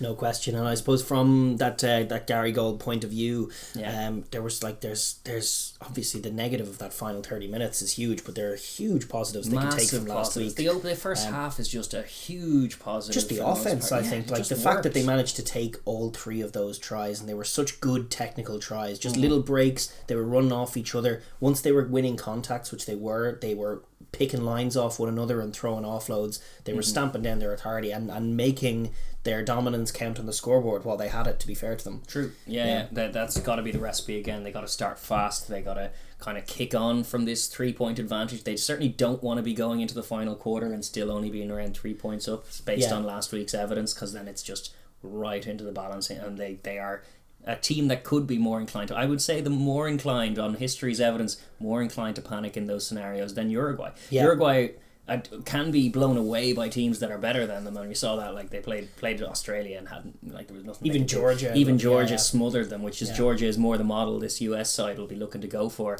But, like, in terms of panicking, they don't tend to. They don't. Whereas the US can do, and like I've seen this US side panic and compound errors and make a bad mistake into a very, very bad costly error. So they need to try and assert their dominance, which they seemed to have in that first half evidence. They need to do that again this year. Silence the home crowd by getting on top of them early. Make it a 2-score game as early as you can, be it by boot or by try, in terms of this. Yeah, just winning the kicking battle. They've dialed in the kicking battle very well so far this season. Like they've made conscious efforts to go for 50-22s, and you've seen it pay off and actually managed to execute a few, probably more than definitely more than any other side. Yeah, sure, they kicked the first one in Test Rugby, unlike what the Wallaby commentators were asserting about their Wallaby one. No, the first one was a Carty one from the US in that Canada game. It's right. So they're like they're dialing that in very well, and they want to spend most of this game setting up offensive drives in and around the Uruguayan half, because their offensive maul is still something to write home about. Indeed. It's like 50-22s to set that up, but also just attacking sets where on the Uruguayan defense use your physicality and limit the opportunities Uruguay have to get into the game, make it count on the scoreboard, and that should be enough if they manage the last period as much better than they did the last day. No, indeed. The first period is what they did very well last week, and if they can do it again, like if you can get guys like Berchesi on the other side, you want him to have had to tackle Gurmashis twice before he gets to throw the ball around. That's just good old school. Let's physicalize these guys. Let's make them feel our power early on, and try and silence the crowd, try and get our own confidence game up, because like those locks are night and day when they're confident and when they're not, and it can only take something small. Like if they manage to perp someone in the early exchanges, then they could be flying for the next 25 minutes, but at the same time, if they drop a ball in the line out early on, to turn around too often, these are problems. And we do have, unlike the Uruguayan squad, we do have the US squad. They have named a much the same team, but with one key differential is that Gurmashis is not available this week.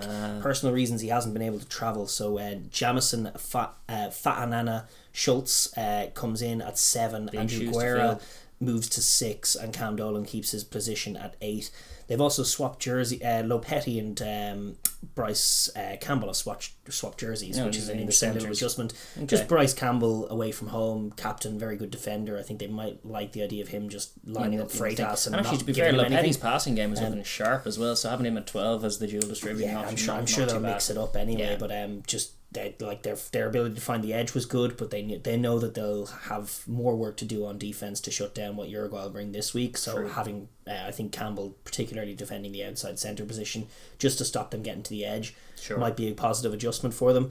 But I mean the key differential for them last week was the work rate at the back row, and obviously without Gurmashis, who banged in a hat-trick for them against Canada recently, and was so good last week. That game salvaging steal at the death there, where Uruguay were coming to try and nick the win on them, and it was Gurmashis in the 80-something minute. Made the break for the Cam Dolan try, the initial break. I mean, he's a very fine player, and it's a blow not having him, but the work rate of the back row needs to be consistent. As good as those locks can be when they're going forward, they don't work as hard as the back row.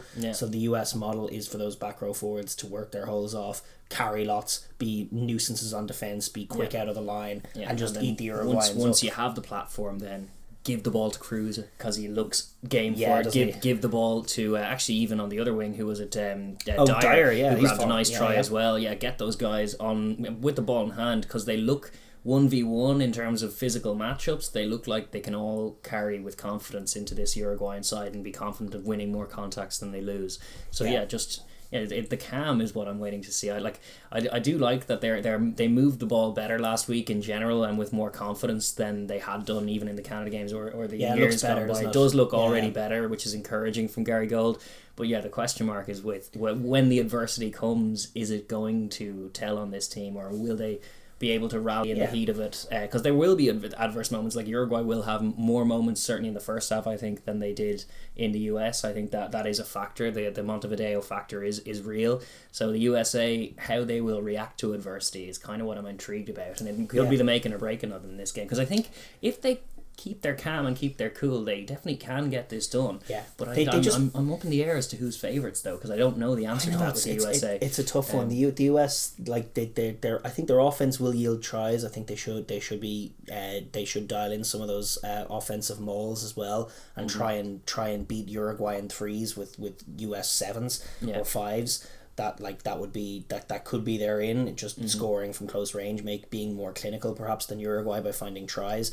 But from a defensive point of view, the maul will be important, and then just the lack of penalties, the too many penalties. They got to roll away. They got to focus on rolling away. They keep doing it, because even when they're in jackal position, they keep if the ref's decision's made because he's right there. The other guy, there he is. It's that lock again. Gotta roll away. Yeah, gotta remove yourself from that. And then the offside line is another one. They jump early even when they don't need to sometimes, and it's just silly penalties like that can happen when you're panicked and you're reacting collectively in a panicked fashion. So panic, not what we want. You want to see a bit of calm and collected USA team. You want their leaders to kind of assert that calm about them. Cam Dolan for one, need to channel that, but no less physical and no less barnstorming in the contact. And quick off the line. That's so important. All of that has to be there. So I don't know what we will see here. I'm expecting a bit of a cracking game, because I think this Montevideo Stadium has had some cracking games before, and Uruguay are good there. I'm gonna hedge where I hedged last week, and I'm gonna put faith in the South Americans, just because on the macro scale, I think the South American trends have been slightly better than the North American trends in the last 2 years, and I think Uruguay could just edge the US to reflect that. Well, the last 30 minutes would definitely bear that in. I'm gonna say that what I saw from the US when it was a game in the tight last week was complete athletic superiority, and I expect them to maybe they won't, but I expect them to make a count. They're not the smarter team, but they are the more athletic team, and that looked not to be that close last week. So I think I back them just to make that count this week, and to put tries on the board where Uruguay won't be able to put as many tries on the board, and to win this game as well as the tie overall. So I'm gonna say the US to claim America's won. Okay, I'm gonna hedge with Uruguay, but who you got? Los Teros, the Eagles.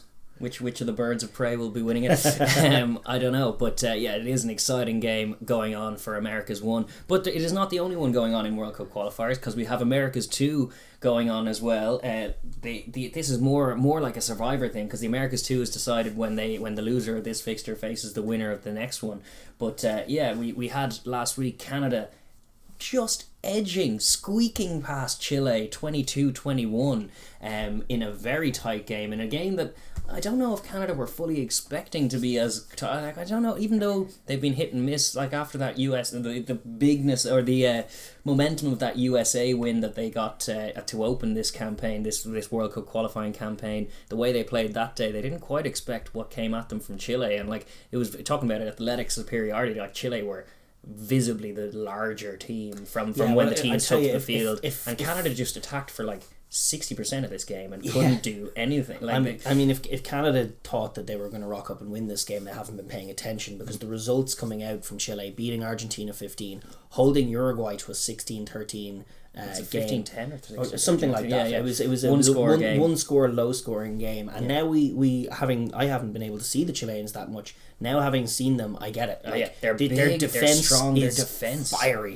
That defense is very, very impressive. They come flying out of the line. They tackle really well. Their breakdown work is astonishing. They get really low to the ground. They've dialed in the jackal skill, and they were just to the bafflement of the Canadian commentators. I was watching constantly baffled as to why the turnover penalties were being given when they were just being won. They were just eating the Canadians alive for large parts of this game. It's true. And they're a little bit like a diet Argentina, diet Ledesma's Argentina, which I know we just went in on, but you can see how good and a dialed in defense can be to disrupt a fledgling kind of offense at tier 2 level. An offense that's ambitious, but sometimes the skill set letting them down. Certainly in the first going, that was what was noticeable, was that the Canadians were trying to get wide. Some of the passing from Brody at scrum half was so wide. Nelson would they'd be on their touchline, and Nelson would be pretty much like in line with his posts, and it would be whipped off the left hand as far as him like a bullet. So it was like getting lovely width from the base of the ruck, and then Nelson would ship it on, and the next man would just drop it cold.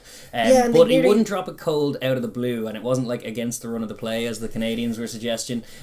What would normally happen is they'd go wide, get smashed in a contact, recycle relatively quickly, go wide again, get creamed in the next contact, and then drop the ball from the ensuing ruck. And then that's gonna happen when you get lined up and smashed from a long way out by a team that are bigger than you, and Chile are definitely the bigger team in this. I mean they did show good intent, Canada in the multi-phase and the counter-attack as well, but I mean the skill set and the physicality do let them down, and the skill set in particular in this game, like they were getting smashed backwards, but like as you rightly point out, shape-wise, I didn't see too much wrong with what they were doing. There was some nice ambition there. Like, they have some good footballers as well. I thought the Jones-Lesage centre combination has a lot of potential to it. Cooper Coates looked good, decent in the wide channels for times. Found the edge once or twice, and they did manage to get a couple of scores, but they weren't ready for what Chile were bringing on defence, and they didn't judge it. Chile were just... they were playing that sort of that game that we've become all too familiar with, when your defense is good and you back your kicking game. And to be fair to them, like as it was in the sevens, they are very, very kick heavy. Yes. Like they're extremely kick heavy. They are all footballers, but their kicks were excellent. They kicked unlike Uruguay, who kicked heavily, but actually some of them were pretty loose and pretty lazy. Chile kicked with purpose. Strong kicks. They found and they dared the Canadians to come at them, and the Canadians did from minute one try and go after them, and it was the skill set was letting them down. But also that defence was just on top. That was the story of it. It was that it was on top, and it came down to a kicking exchange. This one went right down to the wire. Chile managed to come back in and take the lead with only a few minutes left.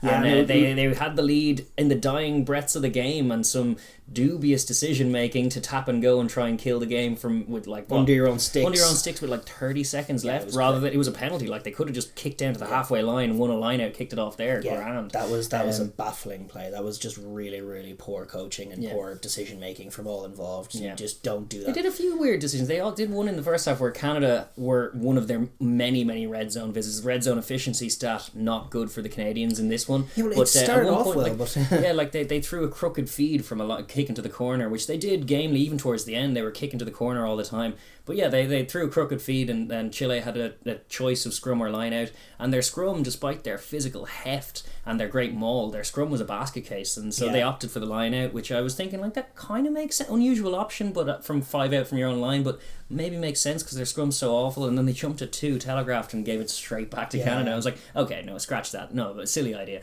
And a few of their decision making things like that would be a little alarmed. Like certainly that tap and go and then get called for sealing at the next ruck was a little red flag in terms of very good defensive team. Maybe a little dumb. Maybe a little dumb. No question. That was not a good play call. But they did, to their credit, they were their offensive maul. Like they are who this team is very clear. This is a team that backs their defense, backs their kicking game, and those teams, in order to function, particularly when they don't have a scrum like this team doesn't, they need a very good maul. They had that. Their maul was quite quick and quite impressive. Javier Iceman, the absolute tower, like the Iceman tower at the front of that maul was an absolute colossus guiding them forward. He dwarfed everything. I think Tyler Ardron's back in for this week, and he'll need to do a job because Iceman looks massive. Literally physically massive. But as you rightly say, spearheading that maul, he was just immovable at the front. There was not even a whiff of a Canadian turnover coming at those mauls. But to be fair, Chilean attacking sets were few and far between. It was predominantly Canada with the ball in hand in this one, and it was just Chile were happy to welcome them. They made some good adjustments, Canada. After their drops, they tightened things up in the red zone and actually found Chile a little wanting when they kept things really narrow and scored a few tries in quick succession in the red zone. And I was thinking, they might have this figured out in that sense. But they then started to, as the game went on, they got a little more tired and their offensive breakdown work went to pot and they couldn't clear out a ruck. They were called for sealing, they were called for jackals. constantly every time they were in the red zone. A few times. It stopped becoming about drops and the technical inefficiencies that they have in the passing game and the running game, and became about the technical inefficiencies they have around the offensive ruck. And it's a problem to solve. I mean, I like what Kingsley Jones is trying to do with the team. I like some of their shape. I like their scrum half. The 2 tries from Broadway were excellent around the fringe. That's right. That's where they found their ins. Do they truly have the skill set to play the kind of game he wants them to right now?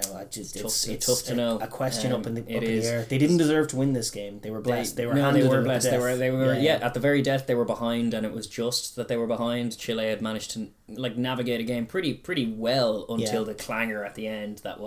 Then they did deserve to win the game. They went from not deserving to win the game to deserving straight away because of what Chile did. Well, Chile might have deserved to lose it for that, but I don't think that Canada deserved to win it. I thought they were beaten in the end, and listen, that was the home leg. It was the home leg. It was a poor one. I would say that there was a bit of giving out about the ref that I saw from Busby in this one. Busby, the Irishman. In Busby's defence, I think that a lot of those give-outs were facilitated by the Canadian play callers not understanding what was going on. That's true. A lot of the time they were going like, Canada here, running around. They didn't seem to know who had the ball. ball. Against the run of play. And it's like, no, it's not. I watched this run of play, and the run of play was Canada go out, get smashed, get turned over. That is the run of play. Exactly. Just because you have the ball doesn't mean you're in the run of play. They didn't seem to be dialed into what was happening at the breakdown. Although, granted, the one angle syndrome of the coverage seemed to hurt them a little bit, for sure.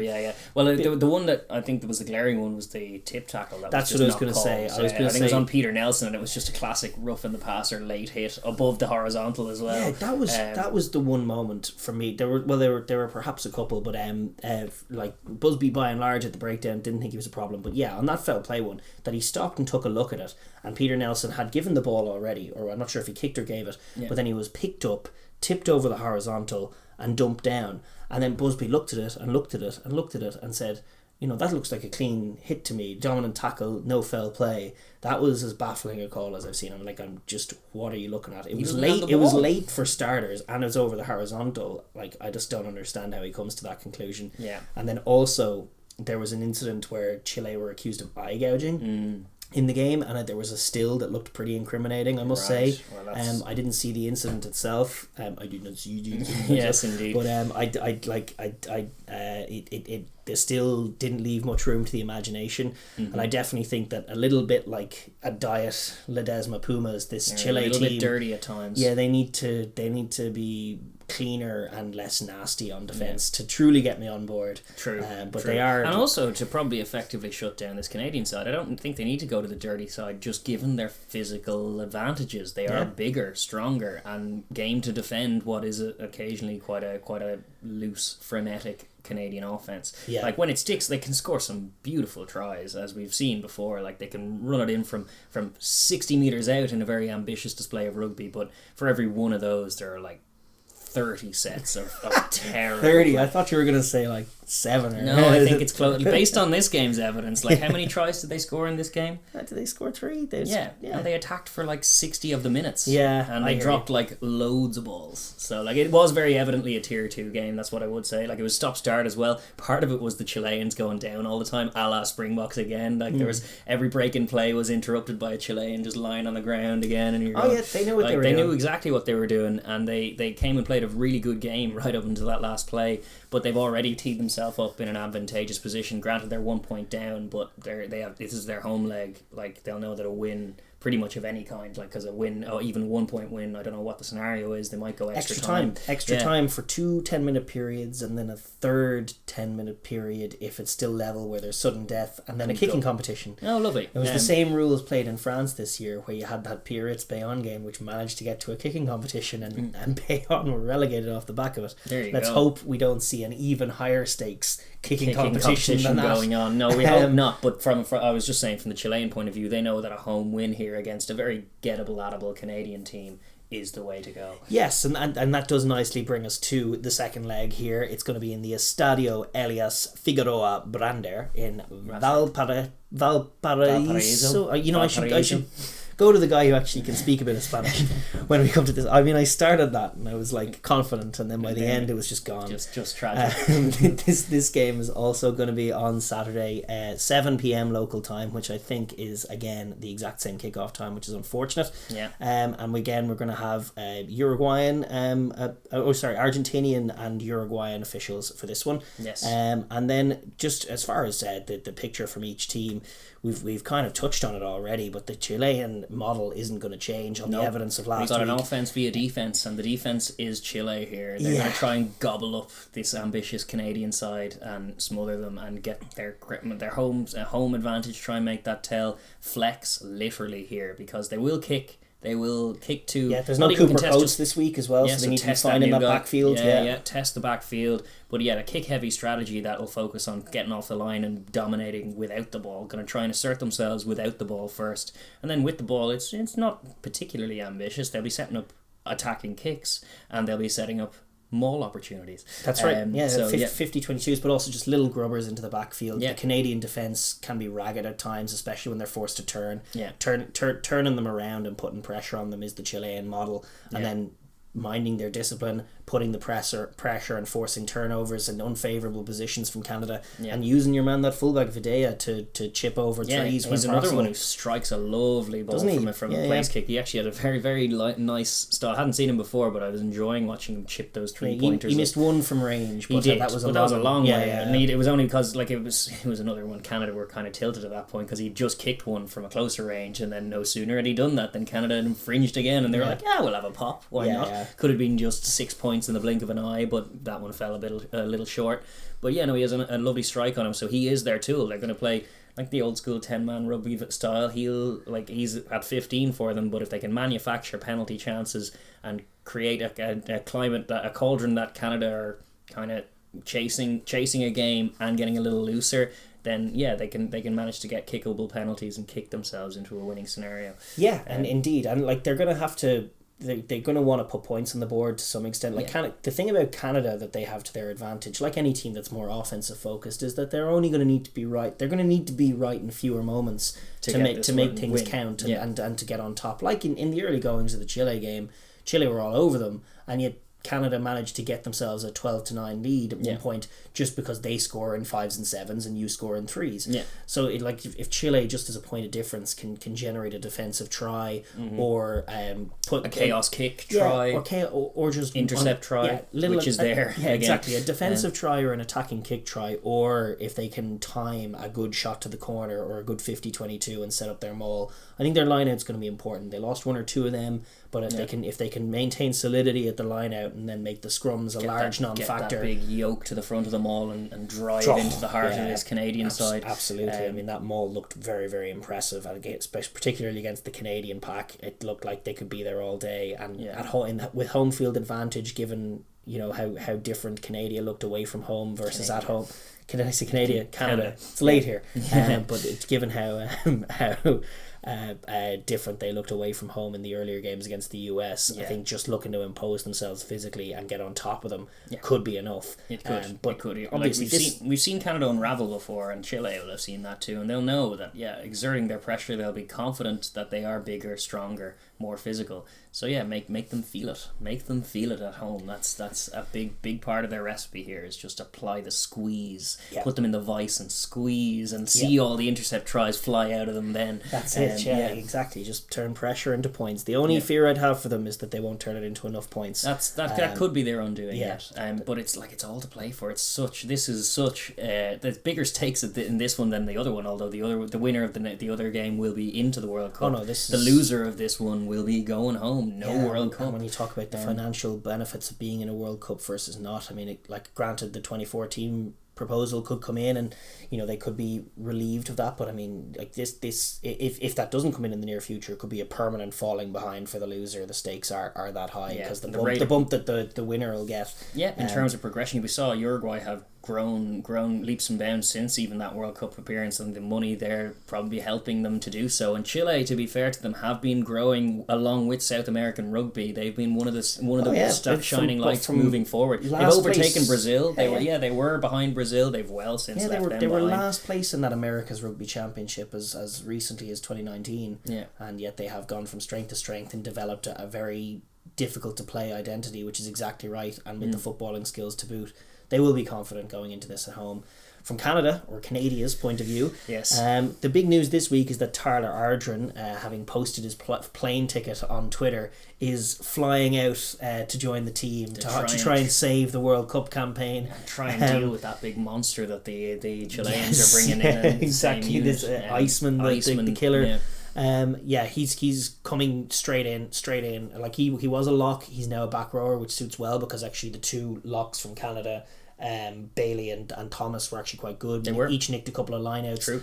Definitely fine with them in there, but just this guy to come in, Ardron, to add a little oomph to their back row is definitely huge. He's big, he's physical, he's rangy. He's also a leader in that team as well. He's someone that those guys will respect. Yeah, he's captained them before. He was a great player for the Chiefs back in the day. He's currently playing, I believe, for Cast, and actually was man of the match in a win over Toulon last week. There you go. Ardron. So there's a bit of form to be bringing in. Good quality guy. Can he be a difference maker up front? Can he, first of all, disrupt the line-out ball, disrupt the breakdown ball? Like the key work on there too, obviously the skill set in terms of the ball movement, but like the offensive breakdown that has to be fixed. That has to be fixed for sure. Because they're such a tackle jackal team that they're facing. Like you gotta be technical. You gotta even sacrifice some of the ambitious play that they're doing just to resource the ensuing ruck. If you're going to be taking a contact, you need to have guys there, and you are the smaller team on balance as well. You might even need two guys there to retain your ball,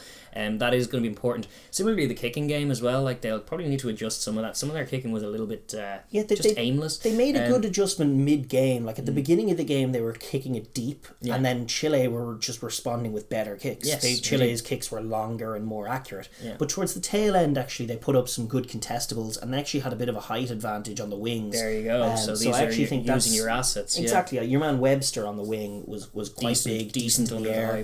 That's definitely an in for them in the midfield kicking game. It's just that adjustment. Those back and forth tennis duels, they were losing all of them. They'll likely end in Chile's favour, particularly at home. So like a home field advantage is such a big thing for kickers as well. Things like the way wind plays and stuff, they always do cite things like that. So a kicking team like Chile, you'd have to think they'd have the edge if it's just speculatively going back and forth, but a bit more aim to them. Like get your box kick up, get a contestable, get a guy up there, try and retain the ball, and then sure off kick return. That's kind of, if you're moulded on an attacking team, if you can generate that chaotic moment and then flash it right, you have a great scrum half who can be there to do that.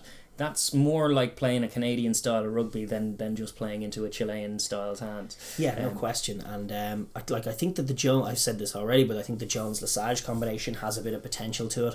I just think that on offense, their shape is good, but it's the errors they need to dial back, and they just need to focus. Like the writing on the chalk of the blackboard this week needs to be to mind the pill. Be a little bit more patient, like they were when they got their tries, and that's where the offensive breakdown work becomes so important. But they can't just be throwing the 50-50s or even like the 60-40s, because they're not 60-40s when these guys are involved. They're dropping way too many of them. The error count was crazy. They need Spencer Jones and Nelson and Lesage to be taking carries, running tight enough little runs off each other, finding an edge in the contact, getting rid of that jackler, and then moving again through the phases. And then all of a sudden, if Chile are put under pressure for a few phases, they might be the kind of team to just throw hands where they don't belong and give up penalties. They probably will be. They probably will be based on some of the that red flag I was citing, where it's like, are this team potentially a dumb team? They look like they could be. So if you apply a bit of squeeze, another one that I think they should focus on. It's not something I would have thought going into this. It's not something I would... The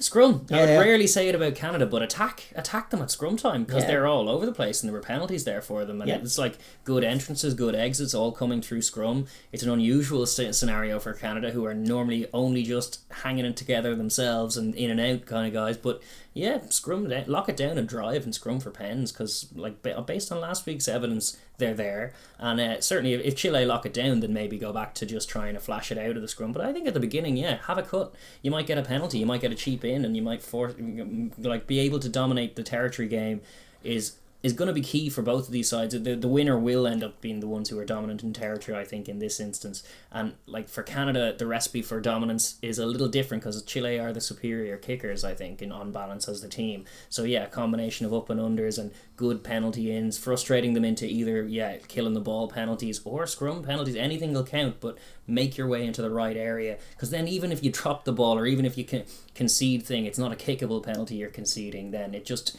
limits the risk if you can play in the right areas, which, to be fair, by the end of the game they were, and that's what ended up nicking the win, was the fact that it was just all camped out in the Chilean territory, and they ended up nicking the win last week on the result of a baffling Chilean play, which they would bite your hand off for this absolutely. week. I mean, listen, we saw in that first game against the US what they can bring if they dial in their skill sets. If the passes stick, then great, they could cut them open, you never know. But against a staunch Chilean defence in front of their buoyed home support, what are your thoughts?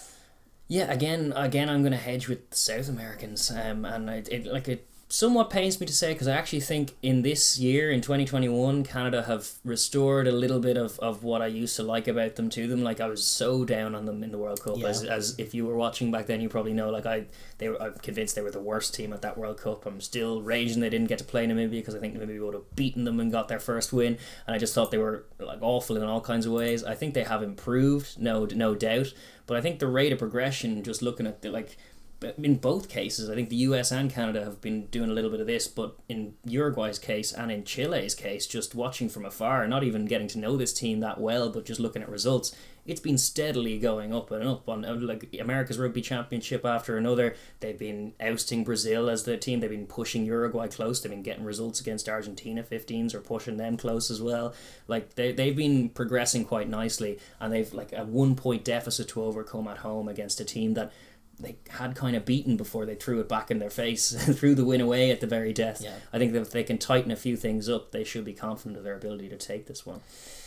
Yeah, I'm not going to deviate from you on this one. I think I'm going to back Chile as well on the evidence of what I saw last week. I just making it the first time that Canada don't make the World Cup. I mean, maybe I'll be wrong. Maybe Canada will punish them. They're probably the prettier team to watch if they do get it going, but the errors... They're also maybe the more likely, like traditionally in Tier 2 sides, I think the attacking Tier 2 side, or the Tier 2 side that just gung-ho goes for tries, makes a better spectacle of those Tier 1, Tier 2 mismatches than the team that comes in thinking we're a bullish defensive side and then runs into the Springboks. Neither of these teams have a prayer of disrupting a Tier 1 side right now. No.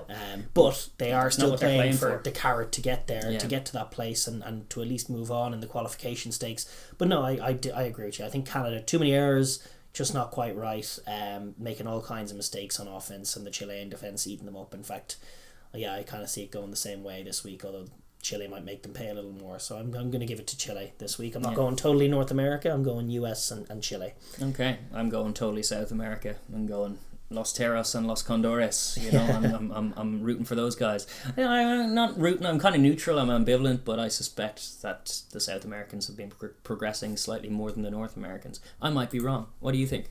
Let us know in the comments down below. Who you got? Yeah, absolutely. It's going to be a fun one. Listen, that kind of wraps up all the test footy, and just before we wrap up the show in general, we're going to just take a quick look through the club footy that's been going on in the world. That's right. As we see, we have the URC, the Premiership and the Top Couture. I'm going to start with the URC, the United Rugby Championship, the IRC, as you irksomely call it. Yes, that's right. We had a couple of big results last week. Connacht would be the headline one, blowing out the Bulls in Galway after Jake White was talking all kinds of smack about them in the pre-game interview. It was great. That did not even the loose carty kicks, of which there were some, but that couldn't give the Bulls the ins they needed out in the sports grounds, it seems, because Connacht played some lovely stuff, and actually their centres, like it was a Daily Farrell show, and they were making the Bulls look very silly a lot of the time. Both of those guys should be in the Ireland squad. Yeah. Tom Farrell is a guy, as good as Ringrose is and has been at the start of the season, Tom Farrell is a guy who could push him all the way if he can kick on. Like he'll his have instincts are so good, and actually Daly's been brilliant for them in the very often absence of Bundiak. He does a great job for them in 12. So they were exciting. Connacht to put up an absolute clinic to oust the Bulls, and the rough start for the Safa sides continued, unfortunately for them. The Lions ate a 36-13 defeat away in Wales. Parky Scarlets there getting the better of them. Glasgow got the best of the Sharks, 35-24. The Sharks making more of a game of that one. And Munster beat the Stormers in what was one of the games of the weekend, where the Stormers put on like an incredible first quarter, moving at a pace, finding the edge, punishing Munster, taking a 15-0 lead in Thomond Park. It was crazy. And then the Munster couldn't deal at that stage. They were really struggling, but then just on half-time, a couple of huge plays. Peter O'Mahony with a try-saving stop. They got up to the other end and scored a try before half-time, and then went to work in the second half, and the Stormers tired and ultimately relented, and Munster ran up a decent score towards the tail end, ending up winning it 34-18. It was unfortunate from a Stormers point of view, but the carrots of goodness were there. And from a selfish Irish point of view, O'Mahony looks really, really good. Really good. I'm excited about his form. Him and Josh van der Fleer both could have played for the Lions, neither did, and they're starting the season. As is often the way, the guys who are unlucky to miss out on the Lions tour start the next season pretty well. Yeah, while the Lions are still, those actual Lions are still on holiday, these guys hit the ground running, and very much so. O'Mahony was very impressive. In our own personal venture, 7-6 out in we won't talk Roderick about Parade. That was an ugly one. That was one of the uglier games I've ever witnessed, and I watched it with a mate of mine who's not into rugby, and it was not the game to do that. It was early Sunday afternoon vibes, and it was a brutal error fest. They were not good vibes. No, they weren't. Maybe there was a rough Saturday night out for both teams in Wales. At that. 7-6 that one finished. The game of the weekend though, Benetton getting a 28-27 win over Edinburgh to start 2-0 at the beginning of this season with some clutch narrow wins in both weeks, and that was definitely a barnstormer. Just to look at the top couture as well, we had another few interesting results. Montpellier standing out with another good win over La Rochelle, who slumped to another defeat at the beginning of the season. Bordeaux turning over Lyon in Lyon, huge result. Likewise, Pau beating Perpignan. Yes. Perpignan a home defeat, pretty costly one. Losing by 15 at home to Pau is like, hey, we're going to get relegated.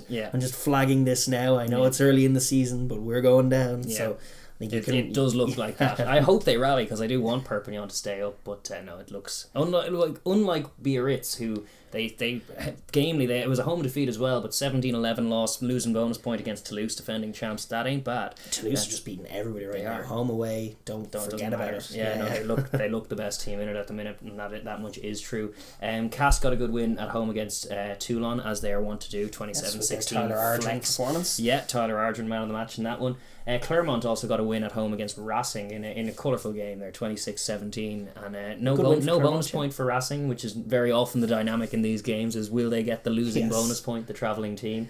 A few good fixtures this weekend to look forward to. Bordeaux-Bègles v Montpellier will probably be a scrap. I would give the edge to the home team but I'd say it'll be a physical enough contest and pretty close. La Rochelle v Cast could be good. Again, that could be one of those will Cast get the losing bonus point dynamics in that, because La Rochelle will be bullish. Biarritz v Lyon, I actually think that could be a very good game. Yeah, it could be. Lyon are, as you have highlighted, a very, very good team. And Biarritz are a rough few weeks since I highlighted that. Lyon, actually. But they are a very good team, and they'll fancy it. This is Biarritz are the team that just came up, so of all the teams travelling, I think that could be a very competitive game. Stade Francais on Sunday. Stade Francais are hosting Clermont, which could be a pretty game as well. Could be. Stade have had a tough start to the season, but they've had some good results, so we'll see how they do on that one. Just to look back on last week's Premiership results as well in England. There's one game stands out above all, which was the Leicester Saracens game, and while top of the table clash right now, and it was excellent. 13-12 it finished to Leicester, and listen, at times I thought for most of the game it was going to finish 12-6. But where Leinster and Dragons' low-scoring game, 7-6, was just an ugly, tired, unspeakable affair, this is an example of what a really good low-scoring game is between two good sides. Yeah. And I mean, Leicester, like for most of this game, it was Sarri's writing the script. Yeah. It was all going according to the Sarri's plan, and they were flexing. We're back in the Championship. But guess who's even backer? And that's Leicester. And the Welford Road factor, it came to the fore at the tail end. It did. And they managed to steal a try. And I tell you, the atmosphere in that place at the final whistle, you could just feel it. Like, this is real. That Leicester might actually be back to their old selves. Touch wood. Which is whisper it. Don't say. It reminded me of what that team is. They're one of the, stealing that win from Saracens, and the Saracens, Mark McCall, they were all on the pitch just looking like, oh man, we're in for a battle here this year. This is not going to be as straightforward as we thought it might be. Leicester are real. When Leicester come to town to play, proper great club, old school great club. They have stars on their jerseys for a reason. Proper old school pedigree. It's been a great shame to see them go off the rails and go flirt with relegation as they have done over the past couple of seasons, rather than compete near the top of the table, which is where they very much belong in terms, and that how the Leicester crowd will feel a little bit of normalcy. Like, the Leicester Football Club are struggling in the Premier League while their rugby team win. That's a bit more like normal times, isn't it? Exactly. Yeah. And I got an absolute buzz off that game. I thought it was great stuff, and a great win for Leicester, which just sets the script in motion for this season. The other interesting games: Bristol off the board with a good win at home against Bath. Pat Lam just steadying that ship. Gloucester won their derby game over Worcester 31-23. Newcastle beat Wasps at home after Wasps started like a freight train last week. They slumped to an away win up north in Newcastle. That's right. And Exeter beat Sale, taking a red card for Janssen and Rensburg, and again fading late in the day. Yeah, that's become a worrying trend for Sanderson, I think. He cited it on week one that they keep winning games and then making them hard for themselves, and now they're starting to lose those games. There was 10-all at half time, and you felt like, oh well, that's Sale done. Yeah, no, they need to be 3 scores up at this point and only concede 2. Yeah, exactly. So that worrying signs for Sale. Encouraging for Exeter, an away win to kind of steady their ship. They started back-to-back L's. Jack Noel looks good. Yeah, Jack Noel and Henry Slade looks good. These guys are all good. We do know that's not surprising to me. No. Gloucester beat Worcester as well, and actually Northampton edged London Irish at home 23-21 in the other results. A few good games coming up this weekend as well. I'm looking for London Irish at home against Leicester Tigers. I think that could be a humdinger on Saturday. You just want to watch Leicester week on week now and see how this journey keeps going. Kind of do. Oh, it's real. The opening game is actually the Friday night game is top box office. Semi-final replay. Harlequins v Bristol. Last time this happened, it was at Ashton Gate, and Harlequins, on their way to their crown, stuffed Bristol or dumped them out ignominiously after them having topped the regular season last year. So there'll be kind of bones to pick on both sides. There might be a little bit of bite to this fixture. It'll just be a good one as well. Both sides play attacking footy. Yeah. It's just for the neutral, that'll be a good one. The Gloucester Sale, actually good clash of styles there as well. And then on Sunday you got Wasps Northampton. The other games, Exeter Worcester and Saracens Newcastle. Bath with the bye this week. It. No Bath at all this week. But listen, there's just that Park Club footy there. It's just a quick update, and there's not too much going on. It's early season stuff. Early season jostling, but good to see Leicester back. It's interesting, isn't it? The dynamics are gonna play out obviously as the season goes on. Sarri's back, so it's just a better league already. Yeah, I just prefer it. I like Sarries as well. I'm not like these people who are happy to see them gone. Exeter Wasps is not the right final at all. It's just Saracens have been the absolute standard bearers, and it's good to have them back. But Leicester were the standard bearers that preceded them. Yeah, when they were winning World Cups in years gone by, it was when they won that World Cup, Leicester and Wasps, to be fair, were at their height, and there were Delalios abounds, and there were Corries abounds, and there were all kinds of folks, and there were proper teams. And when they went on that run in 2019, Sarries were at the peak of their powers. Indeed, that England offence wouldn't have existed without tinkering with the Sarries offence. No, exactly right. But listen, we're going to park that there and move on to the show wrapping Rugby News of the Week segment. And there is a bit of news to get into this week. That's right. Starting just with news around the autumn internationals. So the first bit of news we had was the disappointing news that Samoa scheduled their autumn tour was cancelled. Just because of government health and travel advice relating to COVID. They were scheduled to play Georgia, and then they were scheduled to have games with Uruguay and Spain, which was just a great idea. I love that tier 2 tour. It's a shame obviously that's up in smoke. I think they're resolved now to try to put together a Manu Samoa team out of some of their European based players to try and play against the Barbarians. is anyone enthusiastic about that game? Like, what is the point of that? World Rugby seemed to be. Yeah, no, this is the classic thing with the Barbarians is they just want to.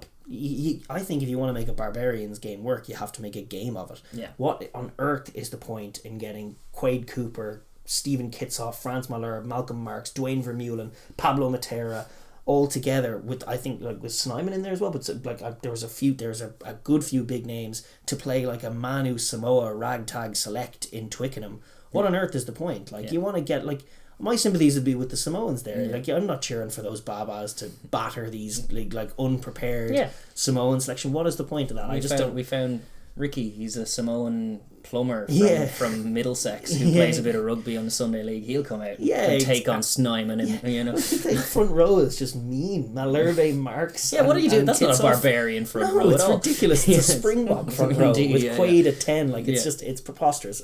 By all means, pick that Babas team. But then give them a game. Yeah, play one of the top teams. And I know this has to be arranged in advance, and they probably went with Samoa because nobody else was too keen. They all had their other fixtures to play. But then, like, I just had no enthusiasm. Even playing England A is a better idea than playing this, I would think. Correct. Yeah, and I just don't see the value of it. Hopefully, Manu Samoa, the union, gets a bit of money out of it. That's my only hope. That's the only hope. Yeah. Feels bums on seats and get some money. But the main thing is it's disappointing that Samoa won't be able to travel this summer. And it's still a little up in the air as to whether Tonga will go, obviously, with their issues as well. And they have one scheduled outside the window as well, which is an extra headache for all those concerned. But there's good news as well from the Test Rugby point of view. The World Rugby has confirmed their November series, and obviously there's a lot of fun games to look forward to. There's all of the Tier 1 selection games that we know are going on. Kate's going to kick off with Japan, Australia, which we referenced already. But there's also some good Tier 2 matches as well. There's going to be Georgia are going to take on France, which is good, but there's actually some inter-Tier 2 games. Spain and Romania facing Fiji and Tonga. Uruguay facing Italy. That's going to be a fun game. That's a very fun game. Yeah, I wonder how that one goes. I'm curious to see.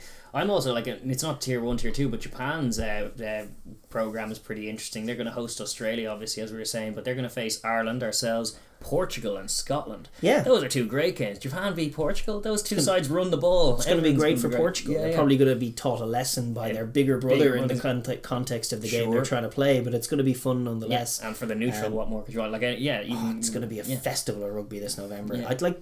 We had called for the Autumn Nations Cup to take over. But to be fair, like the main reason for that was our own Autumn Nations Cup pet project, not the one from last year, but the one where you had like teams playing each other based on ranking points as jostling for positions, just so you got loads of games of the same standard. But to be fair to them, they're doing kind of that. It's not a league format, which makes it inherently not as interesting, but there is a lot of intrigue in some of these games. Sure. Some of the other ones going on in Africa, they're going to have Brazil face Zimbabwe for the first time. Excellent. Then Kenya are going to play Namibia, and the winner of each of those games will play each other, and the loser will play each other. Awesome. Like, just good mix. Good idea. Get South American teams over to Africa and vice versa. Try and get all these teams playing each other, because it's very often too often are there stats like that. Like Zimbabwe do play rugby and Brazil do play rugby, but they've never played before. Yeah, exactly. So let's get them together. Let's see where each lie. Chile are going to have a 2-test tour of Russia. That's also November. an interesting game. Yeah. Oh, jeez. It's going to be a little ugly. No, definitely not one for the Wallaby fans to watch. Two defensive, scrappy teams trying to out-scrap and out-kick each other. So looking forward to that one. And Canada are also going to take on a couple of tests. They're going to play Portugal and Belgium as well. And Portugal could teach that Canadian side a clinical offense. It's not untrue, but we'll see how that goes for them. They'll either be coming in on an extremely low ebb, having missed an out, extreme high, or a high ebb where they also have another World Cup qualifier to prepare for. So that one, it remains to be seen how it'll play out. And then just another note on the November internationals before we move on is that Italy are going to do a smart thing with their November internationals, which are an interesting bunch of games: Argentina, Uruguay, and the All Blacks. So they're going to open it with the All Blacks in Rome, but then they're going to play the other two games against Argentina and Uruguay in each of the home URC venues. So they're going to play one in Parma in Zebra's ground and one in Benetton's more ground. rugby country more so than Rome. Yeah, get them a bit of test footy to watch. The fans out there. Absolutely, they're more loyal fans. To be fair. That is interesting. Good for Italy doing that as well. any other No, news I think from? that I think wraps that up is the- that wraps the up the November news on the internationals. November internationals. So we'll move on. There are a few other items, I suppose, to get through.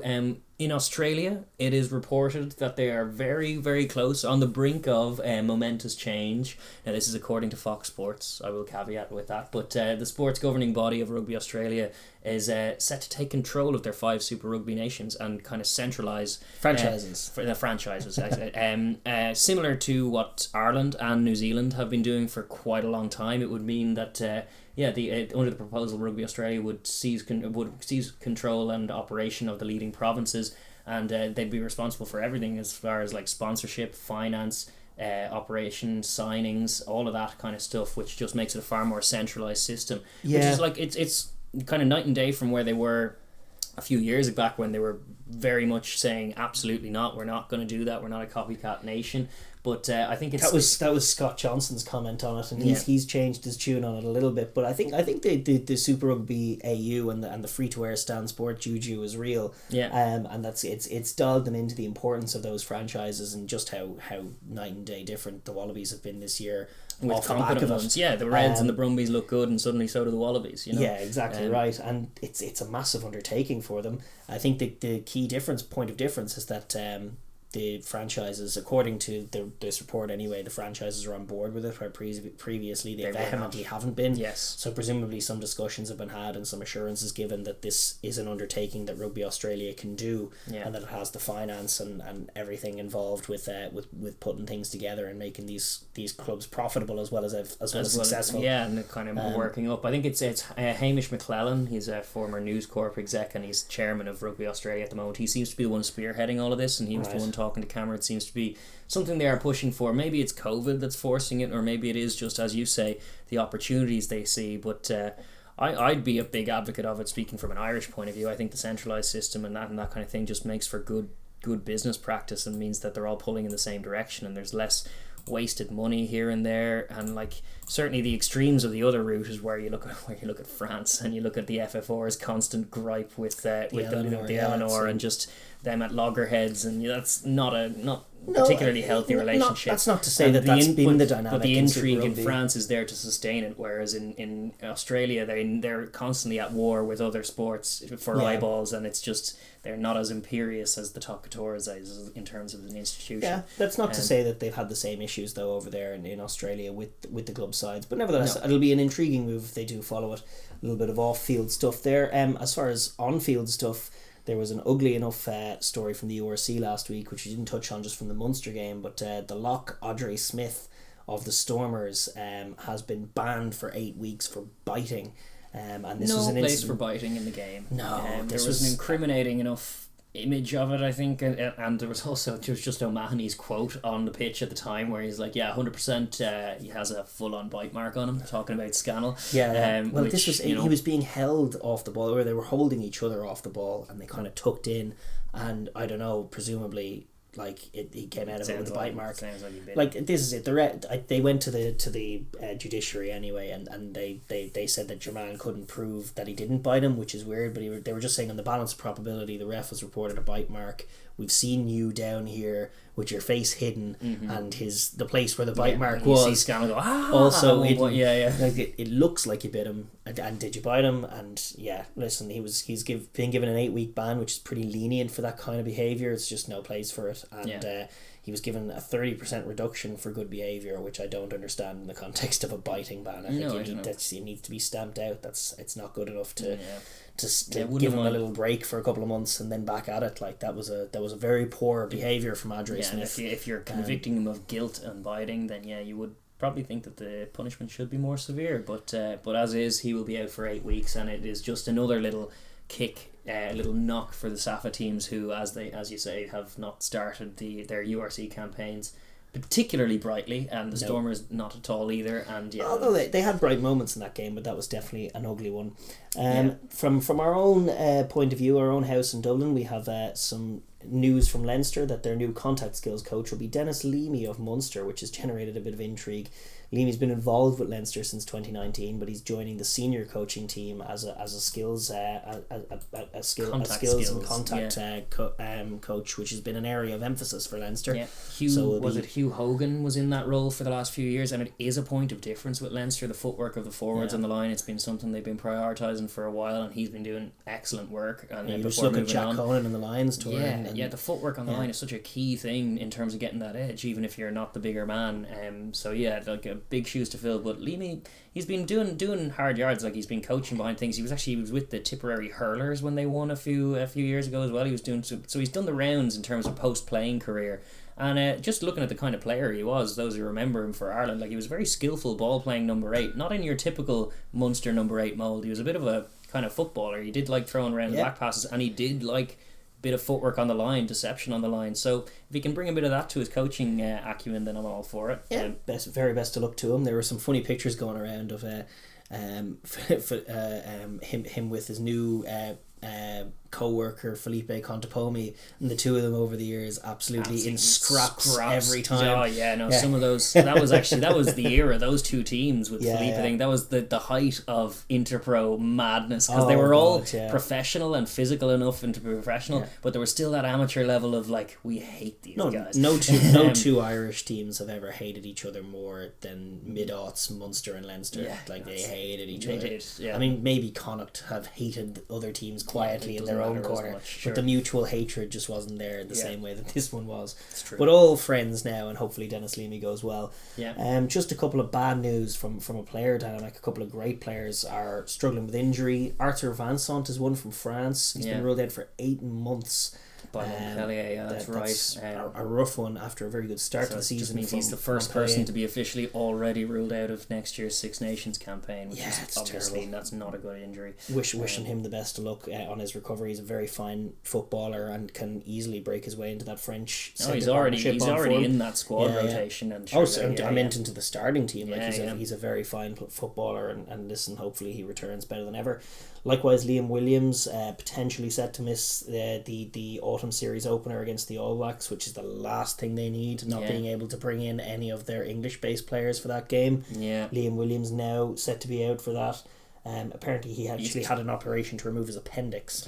I think so. It's touch and go. That's why they haven't committed. They just say he's a doubt for that opening game. You don't want to be rushing a guy out from a surgery like that. To take some contacts from Sevilla's and the like. That game is nearly a write-off already. It's going to be a full house as well, but the fact that they're not going to be able to, unless they can strike some kind of deal with their English-based clubs, or some of the sounder English-based clubs can just release them anyway. It's just going to be a blowout loss to the All Blacks, I'm afraid. It's already the writings on the wall. That's saying, geez, our Welsh fans won't be happy about that. Oh, they say the same thing. They can't get their players from England. They can't get damn bigger. I mean, you need every bit of help you can get for the All Blacks when you're playing the All Blacks. Liam Williams is a useful asset. For those who remember, for those who forgot with short memories, the last time we saw that 30-year-old fullback, he was lining out in the deciding test in the Lions series at fullback. So useful asset. Unfortunate that he may not be available. And speaking of the All Blacks as well, they've actually named their squad to travel north, and there are a few interesting talking points from it. One of the big ones that was getting attention over there was Josh Lord, who is an uncapped lock, has been called into the squad ahead of the end of the year campaign. He's 20 years old, and he's got minimal experience. He's had he's made Super Rugby debut for the Chiefs this year, and he's only had 5 appearances at that level as well. It's highly rated though talent, and they're trying to get him in early. They're also covering for, I think it's Patrick Tuipulotu and Scott Barrett are both opting out for personal reasons. They're going to stay in New Zealand. They're not going to travel north. But Sam Whitelock is coming back in, so himself and Tupou Vaa'i will be in there with Josh Lord. And likewise no Aaron Smith, but it remains to be seen how the All Blacks go. The Wallabies have also got some injury worries, namely Samu Kerevi, who they have been in danger of leaning on is a doubt after he went off with an injury in that Pumas game. He was hobbling, he was on crutches at full time in that, and they could obviously use him.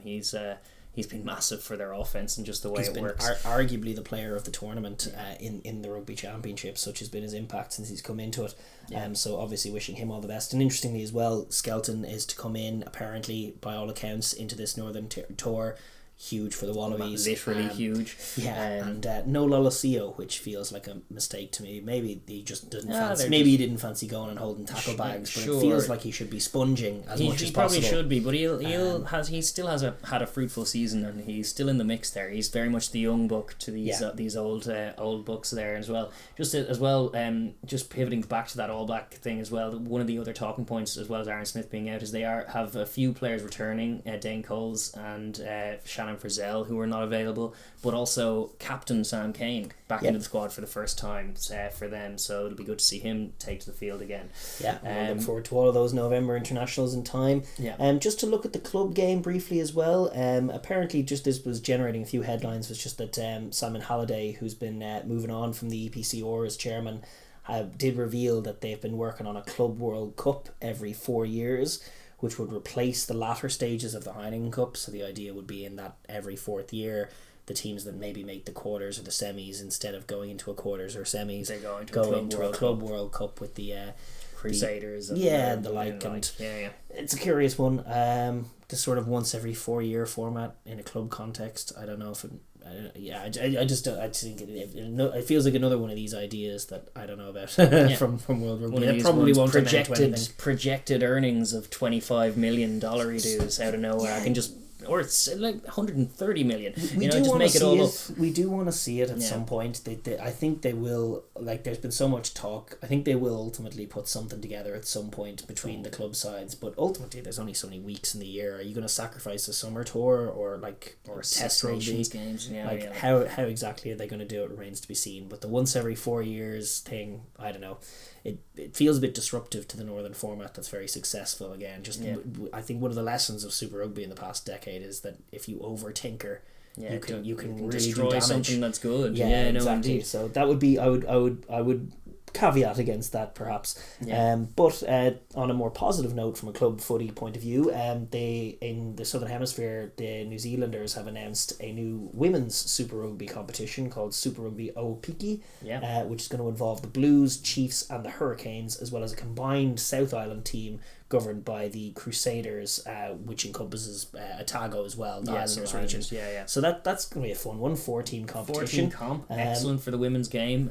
England look out. New Zealand going pro at the club and the club level as well. They're the other two. They're the two at it, aren't they? That World Cup final is already written in the stars, isn't it? Like totally. They just look. The Black Ferns are mighty, and so too are that. And this is only going to improve Kiwi women's rugby. So definitely going to look forward to that, and great to see progress there in the women's game. There was also a story which is generating a few headlines, which is interesting as well, was the new changes to the jersey protocols to do with colour blindness. Yes, green and red, the most common colour blindness of all. Apparently 1 in 12 men suffering from from that specific colour blindness, which seems crazy to think that it hasn't been raised up to this point. Like, if 8% of men who watch Ireland Wales are literally blinded by it and they can't tell the difference. There's a spectrum of it. That's why I think that's a little inflated, because I feel like if that was true, I would have heard about it before. Some people are on the spectrum of colour blindness where it's a little tough to tell some apart, but others are genuinely colour blind. I think that is on the generous side from Bill Beaumont. He was pushing that stat as a thing,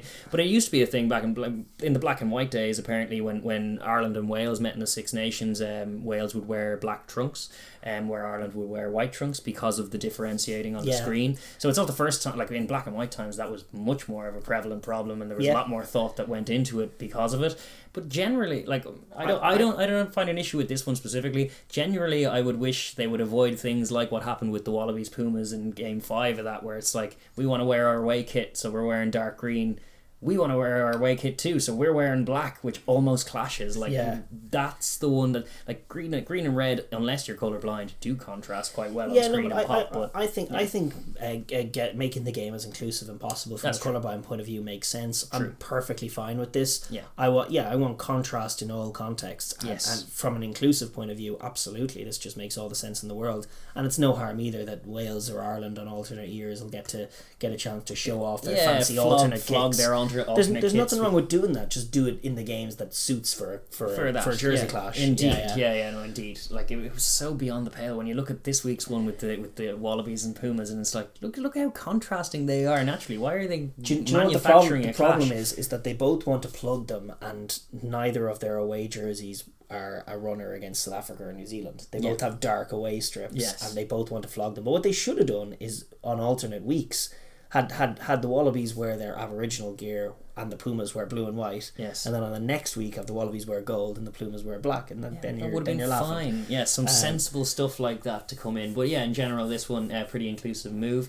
From that, there was also kind of just a weird story, a follow-up story on one that we were following in Georgia.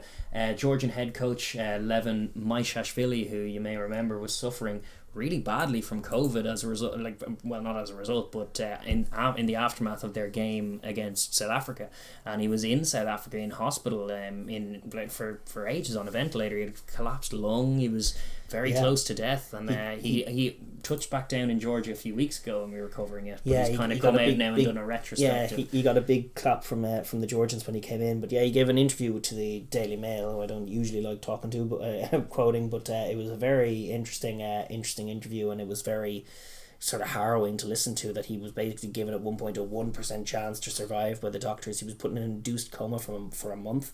He went under, I think, on July 8th or something, and woke up in August at some point.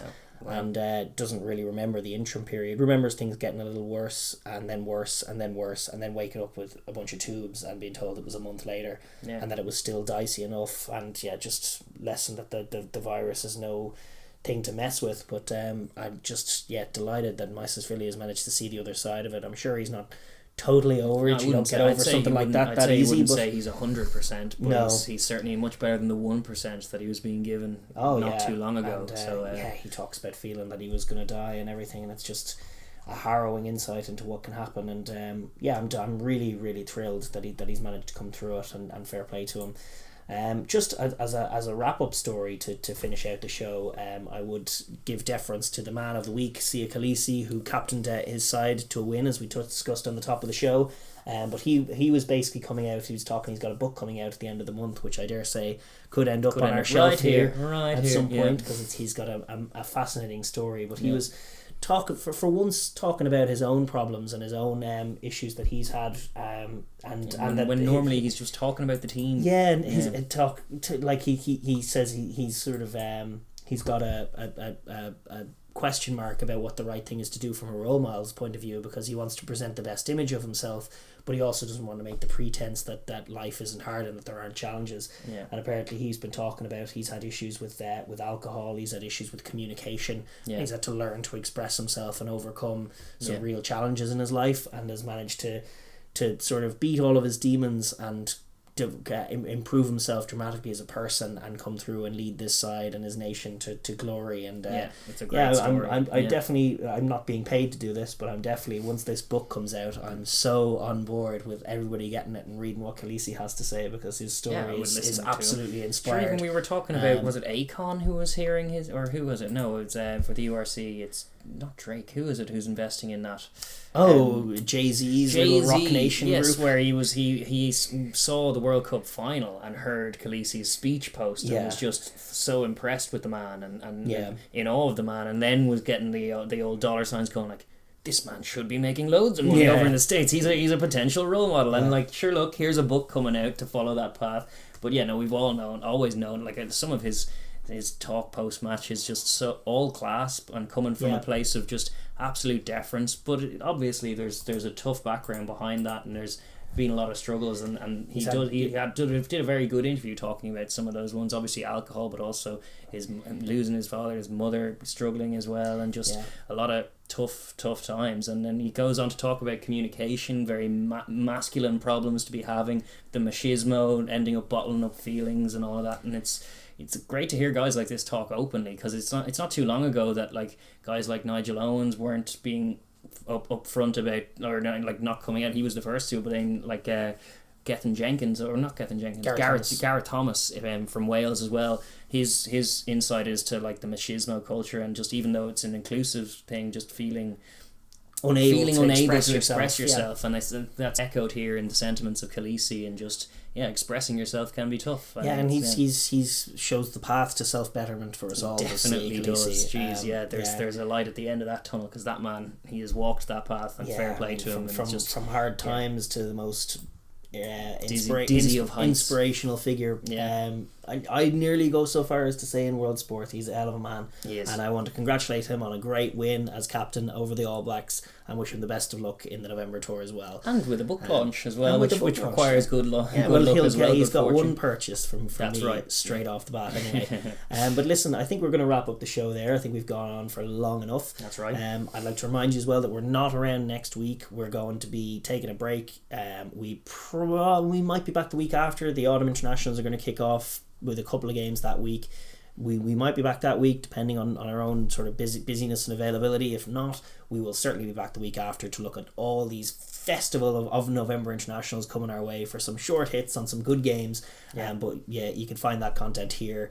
If you haven't already, please do subscribe and ring the bell so that you do get notified when we do upload again. And by all means, enter the comment section. Give us your take on all of the rugby that we've talked about, any or all points that you have. We'd love to hear your thoughts on it. Who you got as well, all of that stuff. Who you got? Have you any corrections or just want to say Vamos los? Or any interesting points or notes. We're always interested to read some interesting tidbits that we hadn't occurred to us as well. And like the videos as well if you can. It does help the us channel. It does, yeah. But listen, with all of that said, we're going to see you in at least a couple of weeks, maybe 3 weeks, 2 or 3 weeks. That's right. Until then, ciao, all guys. the best. Bye.